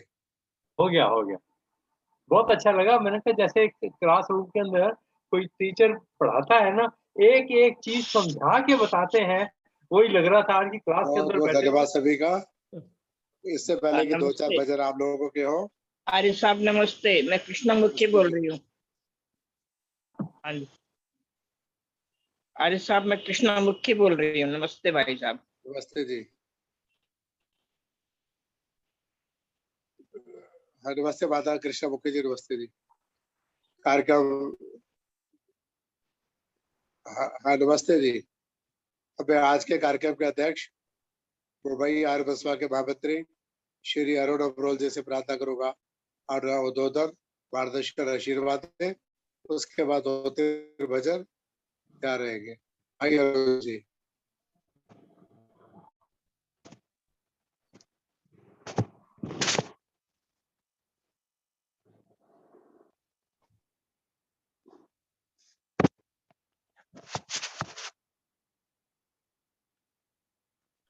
सभी को सादर नमस्ते। अरुण अरुण ओबराल जी नमस्ते। मैं जब बंबई में रहा 2003-4 में, तब आपसे भेंट हुई। हाँ आचार्य जी, सादर नमस्ते, सादर नमस्ते आपको। बहुत सुंदर, बहुत बढ़िया आज का प्रवचन है आचार्य जी, सुना। बहुत ही आनंद आया और आपने हर चीज को बारीकी से, हर चीज को बताया बहुत सुंदर ढंग से। आपका मैं तो आज सुनने के लिए ही आज आपके साथ में जुड़ा हूँ, लेकिन हमारे अनिल आर्य जी बहुत प्यार करते हैं, बहुत प्रेम करते हैं, और उनका ये आग्रह था कि आज इसका नाम मेरा अध्यक्ष में लिख देते हैं, लेकिन मैं अपनी योग्यता नहीं मानता। तो सारा कार्य जो है, मैं तो आपके आज के प्रवचन के लिए ही आपके साथ जुड़ा था। बहुत सुंदर, बहुत बहुत धन्यवाद आचार्य जी। और फिर भी आपसे मिलने का कभी अवसर प्राप्त होगा तो मैं आपको नमन करता हूं। और हमारे अनिल आर्य जी ये बिना थे सारे वर्ष भर में, ये मेरे ख्याल में 256वां ये वेबिनार है, जो राष्ट्रीय लेवल के ऊपर इतना कार्य जो है, कभी थकते नहीं, ये इतना कार्य कर रहे हैं आर्य समाज के प्रचार के लिए। मैं इनका आभार व्यक्त करता हूं, उनको धन्यवाद भी देता हूं, और ईश्वर से प्रार्थना भी करता हूं कि इनके अंदर इतनी शक्ति और दे, ताकि ये कार्य को और आगे तेजी के साथ इसी प्रकार से करते चले जाए और थके नहीं। और आज के हमारे प्रश्रय आर्य जी भी शायद जुड़े हुए हैं हमारे साथ में, मैं उनको नहीं देख पाया। हमारे जो अतिथि के रूप में आज के साथ में जुड़ने के लिए इनका नाम दिया गया था। मैं बहुत ही अच्छे ढंग से आज का कार्यक्रम आयोजन किया गया है। अभी हमें आचार्य जी ने बहुत सुंदर ढंग से ये हमें बताया है कि हमारे जीवन में हमारे ये दिव्यता, ये सारे की सारी जो हमारे शरीर के अंदर है, हमारे अंदर है, ईश्वर ने दी है। जो कुछ बाहर है वो सब कुछ हमारे अंदर है, लेकिन ये आएगी कैसे, इसके ऊपर हमको चिंतन करने की आवश्यकता है। कि जब तक हम अपने नियमों का पालन नहीं कर पाए, हमें अपने आप में अपने जीवन को बनाना है, ताकि अपने जीवन से दूसरे को प्रभाव मिल सके। हमारे जीवन से, हमारे ऋषि मुनियों से, या हमारे बड़े बड़े, उनसे तो, उनके जीवन के बारे में तो हम सबको पता है भी है, हमें जानते भी हैं। लेकिन जब तक हम अपना जीवन नहीं बनाएंगे, जब तक हम अपने अंदर, अपने जीवन के अंदर ईमानदारी, अपना व्यवहार, और जो कहें सो करें, अपने अंदर सत्यता, अहिंसा का, इन चीजों का यदि हम पालन नहीं कर पाते हैं, तो हम दूसरे के ऊपर प्रभाव नहीं, और दिव्यता हमारे अंदर आएगी भी नहीं। उस दिव्यता को लाने के लिए हमें अपने जीवन को बनाना बहुत जरूरी है। हमारा मन देख लीजिए, ये कहां कहां भागता है। इसको ही हम यदि साध लेते हैं तो दिव्य गुणों के दर्शन होने शुरू हो जाते हैं। हमारे अंदर सब कुछ ईश्वर ने दिया है। मैं कभी कभी विचार करता हूं कि हमारे अभी जो जनरेशन्स आगे आ रही है, हम तो ठीक है, हम सब लोग बैठे, आर्य लोग बैठे हैं, हम इस पर विचार करते हैं, और वो सब जानते भी हैं, और अरे अरे ईश्वर क्या है, हम क्या है, सब चीज पता है। लेकिन हमारी आने वाली जनरेशन जो है, बच्चे जो हैं, परिवारों में हैं, उन्हें ना तो अपने बारे जानने की इच्छा होती है, ना ही वो ईश्वर के बारे में भी पूरी तरह से जानते हैं। क्योंकि आर्य समाज के लोग, हम लोग थोड़े लोग हैं, लेकिन ज्यादातर हम देखते हैं सारे देश के अंदर भी हर व्यक्ति की परिभाषा ईश्वर के बारे में अलग अलग है। हम ईश्वर को अलग अलग तरह से जानते हैं। जो ऋषि दयानंद ने जो शुरुआत जिस आर्य समाज की जिससे शुरुआत की, कि असल में ईश्वर है क्या, किस तरह का है, वो देखने में कैसा लगता है, हम कैसा उसको जानते हैं, ये विषय जब हम अपने ऊपर विचार करें या दूसरे को बताएं, क्योंकि देखा तो किसी ने है नहीं ईश्वर। अभी मैं थोड़े दिन पहले एक स्कूल में भी था, अपने स्कूल में, लेकिन ये जहां पर बच्चे भी हैं, टीचर्स भी हैं, उनके ऊपर भी नहीं पता है उनको, किसी को भी। क्योंकि कोई बोलता है कि हाँ ईश्वर है, मैंने देखा ईश्वर। कहाँ देखा है? मंदिर में देखा। आज भी यही स्थिति है जो ऋषि दयानंद के समय में थी, आज भी वही स्थिति चल रही है। तो हमें ईश्वर के बारे में जानना, उससे पहले हमें अपने आप को जानना, और तभी आज का मैंने ये विचार किया, देखा कि जब हम लोगों का ये ध्यान रहता है कि आर्य समाज के लोग जो है मूर्ति में ईश्वर को नहीं मानते हैं, हर आदमी यही को। लेकिन जब सवाल आता है कण कण में ईश्वर है, तो हमें जो मूर्ति पूजक हैं उनके सामने ये बात कहनी होगी कि हाँ ईश्वर जो है वो मूर्ति में भी है। जब कण कण में है तो हर जगह पे है। उनको समझाने के लिए, ये बताने के लिए, उनके पास बैठने के लिए, नहीं तो हमारे पास बैठेंगे नहीं वो लोग। कि ईश्वर है तो वो मूर्ति में भी है, लेकिन हमने ये उनको बताने की आवश्यकता है कि मूर्ति बनाई किसने है। मूर्ति हमने और आपने बनाई, और जो बात कर रहा हूं, मैं बात कर रहा हूं, ये मूर्ति किसने बनाई है, ये आपको किसने बनाया है। हम इतना ही जानते हैं, या लोग जानते हैं इस बारे में कि उसको बनाने वाले हमें तो माता और पिता ने हमारे को जन्म दिया।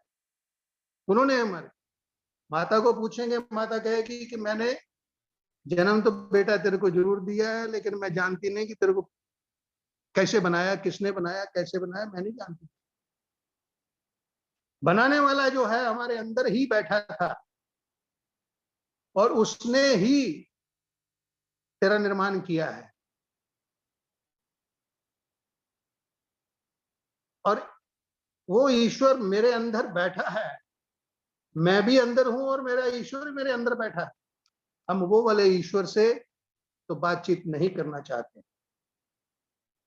हम उससे बातचीत करने के लिए मंदिर वाली मूर्ति के पास जाना चाहते हैं,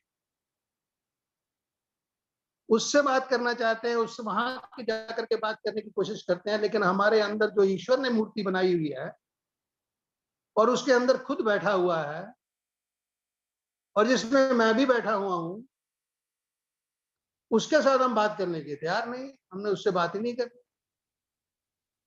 ये लोगों को थोड़ा सा समझाने की आवश्यकता है, तो उनकी बात को मानना भी पड़ेगा कि हाँ ईश्वर है भाई, मूर्ति के अंदर ईश्वर है, लेकिन उसको मिलना कैसे है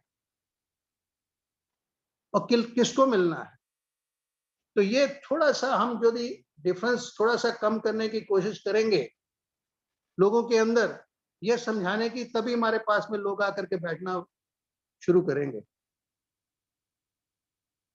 अपनी बात को जानने का उनको उत्सुकता प्राप्त होगी, थोड़ी होगी, सोचेंगे, विचार करेंगे, हाँ वाकई जो मैंने और आपने मूर्ति बनाई है उसमें हम जाकर के उससे हम मांगने की कोशिश करते हैं, लेकिन जो ईश्वर ने मूर्ति बनाई है उसके अंदर वो खुद बैठा है, उससे बात हम नहीं करते हैं। उससे बात करने के लिए तो आंखें बंद करके उससे विचार करना पड़ेगा, बैठना पड़ेगा उसके साथ। तो तभी ये दूरियां थोड़ी सी हम लोगों के अंदर थोड़ी सी कम करके लोग हमारी बात को सुनना और समझना चाहिए। ये बात हमको समझाने की आवश्यकता है। यदि हम सीधा जाकर के उनके कहें कि नहीं भाई इसमें मूर्ति में भगवान नहीं, मैं नहीं मानता, या मैंने मूर्ति पूजा को मैं नहीं मानता, तो आपके साथ तो बैठेगा ही नहीं। आप बात किससे करोगे? हमें बात करनी है, किसी को समझाना है, आर्य लोगों में बैठ करके हम बात करते हैं, लेकिन बाहर के लोगों के साथ में बात करने के लिए हमारे को अपने तरीकों को थोड़ा सा अपने को बदलने की आवश्यकता होगी कि सही ईश्वर जो है उनको बताया जाए कि असली ईश्वर कैसा है। ये मेरा अपना चिंतन है। अभी मैं अपने ही इधर घर में था, मैं यह पेंटिंग करवा रहा था, पेंटर था मेरे पास में, मैं उसको समझा रहा था ईश्वर भाई हर जगह पे है और ईश्वर ने जो कुछ बनाया सब कुछ ठीक ठाक बनाया, अच्छा बनाया, सब कुछ बनाया। तो मेरे को एकदम मेरे को बोलता है कि अपना ये मच्छर क्यों बना दिया, ईश्वर ने मच्छर क्यों बनाया? मैं क्या, भी बात तो तेरी सही है, मच्छर में ये हमेशा काटता रहता है, किसी को भी काट देता है, मच्छर काट देता है। तो मैं सोच रहा विचार का इसको क्या जवाब दूं मैं इसको। तो मैंने थोड़ा सा विचार किया और मैंने उसको कहने की प्रयत्न कोशिश किया कि मैंने कहा कि देखिए ऐसा है कि ये देश, हम इस देश को चलाने के लिए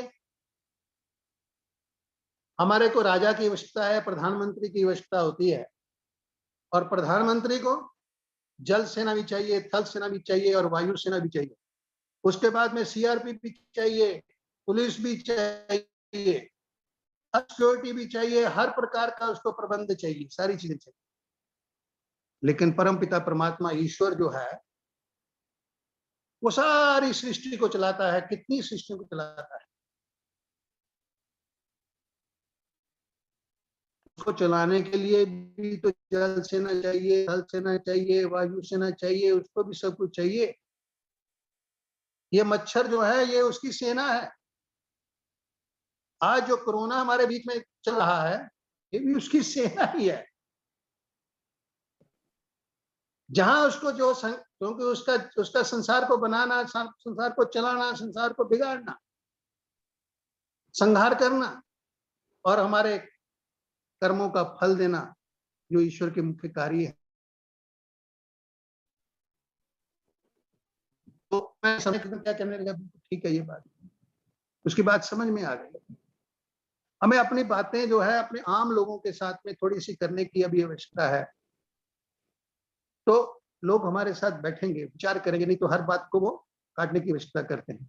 और अपने थोड़े से अपने बच्चे नहीं मानते, हमारे अपने बच्चों को समझाने के लिए हमारे को अपने उसी नींव के ढंग से बात करने की आवश्यकता है। ये मेरा सुझाव है थोड़ा सा कि अपने अनिल आर्य जी से कि हम लोग इस प्रकार का भी थोड़ी सी चर्चाओं को शामिल करें, जो कि हमारे परिवारों के अंदर, हमारे आम लोगों के अंदर जो कि मूर्ति पूजक हैं, दूसरे हैं, उन लोगों के साथ बातचीत करने का भी हम लोग कुछ न कुछ कार्यक्रम इसके साथ जुड़े। बहुत ही आभार व्यक्त करता हूँ अनिल आर्य जी का, आचार्य जी का। आचार्य जी करके मेरे को एक अपना उन्होंने तो थोड़े समय में गागर में सागर भर दी। उन्होंने कोई ऐसा विषय नहीं छोड़ा। हम तो विद्वान नहीं है, हम तो कुछ जानते नहीं है इन चीजों को, लेकिन हम तो अपने विचार दे सकते हैं छोटे मोटे जो भी है इन चीजों के लिए, क्योंकि हम तो कार्यकर्ता हैं। लेकिन विद्वानों की हमें आज भी बहुत जरूरत है। विद्वानों के बिना आर्य समाज की गति नहीं है। आर्य समाज यदि चलाना चाहते हैं तो हमें विद्वानों की प्रोडक्शन बहुत जरूरी है। विद्वान होंगे तो आर्य समाजें चलेंगी। आर्य और वो कहाँ से मिलेंगे विद्वान हमारे को? वो हमारे गुरुकुलों से मिलेंगे। गुरुकुलों की रक्षा करना, गुरुकुलों को चलाना, ये हमारे को इसके ऊपर विचार अवश्य रखना चाहिए। मैं आपका आभार व्यक्त करता हूँ और आपका धन्यवाद करता हूँ। मैं थोड़ा समय शायद ज्यादा ना ले लिया हो। अनिल जी, सबका बहुत किसी चल रहा है। आप सबको नमन करता हूँ, नमस्ते करता हूँ, धन्यवाद। प्रवीणा ठक्कर। अरुण ओब्रोल जी, इस समय आप कादिया से हैं, लेखराम जी की स्थली से 2 भजन कराएंगे अभी। तो पहले प्रवीणा ठक्कर जी मुंबई आ जाए, उसके बाद सुख वर्षा। हाँ, प्रवीणा मैं ठक्कर जी एक भजन सुनाइए। भाभी जी, नमस्ते। मैं भी बोलूंगी, मृदुल अग्रवाल। अब अभी भजन हो गए, 7 बजे के बाद लेट नहीं करेंगे। एक छोटा सा बोलूंगी भाई साहब। हाँ जी, ठीक है। सभी को सादर नमस्ते। थैंक यू जी, थैंक यू। भीतर सखा है तेरा, जरा मन लगा के देख। भीतर सखा है तेरा, अंतःकरण में ज्ञान की ज्योति जगा के देख। भीतर सखा है तेरा, ऐ इंद्रियों की शक्तियाँ बाहर की ओर जोड़। बाहर की ओर से मुझे भीतर को मोड़ दो, भीतर को मोड़ दो। कर सकल द्वार बंद, समाधि लगा के देख। अंतःकरण में ज्ञान की ज्योति जगा के देख। शुद्ध आत्मा से पूछ के रचना का ध्यान कर, नीचे ही झूम जाएगा। महिमा का ध्यान कर, महिमा का ध्यान कर। श्रद्धा की देवी रूठी है, उसको मना के देख। अंतःकरण में ज्ञान की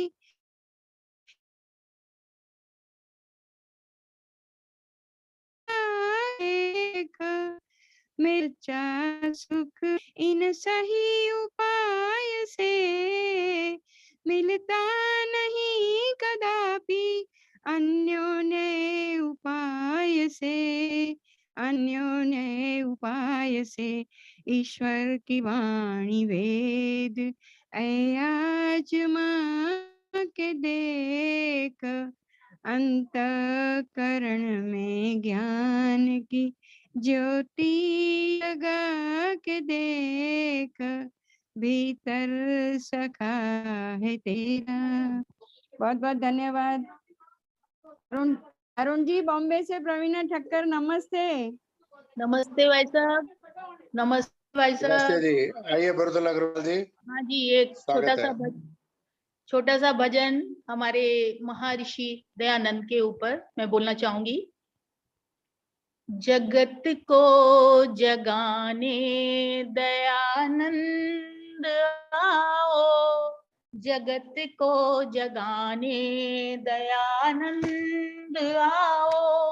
विपद से बचाने दयानंद आओ, जगत को जगाने दयानंद आओ। पड़े घोर अज्ञान में जो भटकते, उन्हें पथ दिखाने दयानंद आओ। अनाचार है बढ़ रहे भूतली पर, सुकर्मी बनाने दयानंद आओ। जगत को ने दयानंद आओ। हमें ज्ञान हो सत असत को कुछ ऐसे कसौटी बताने दयानंद आओ। जगत को जगाने दयानंद आओ। छुआछूत का भूत सर पर खड़ा जो, उसे फिर भगाने दयानंद आओ। बिछुड़ कर पिघर्मी हुए जा रहे जो, हृदय से लगाने दयानंद आओ। हृदय से लगाने दयानंद आओ। जगाने दयानंद आओ। हृदय से लगाने दयानंद आओ। आखिरी पंक्तियां।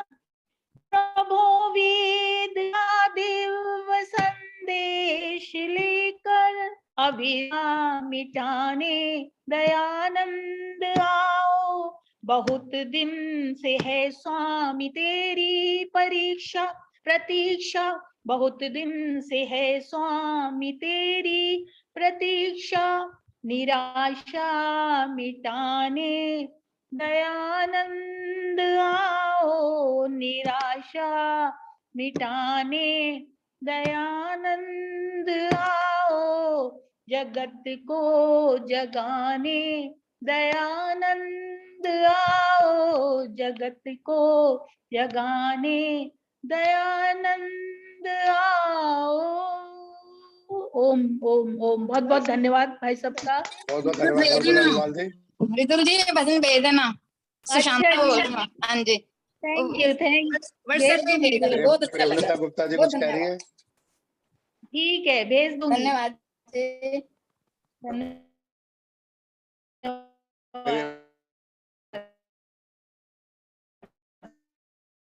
प्रेमलता जी कुछ तो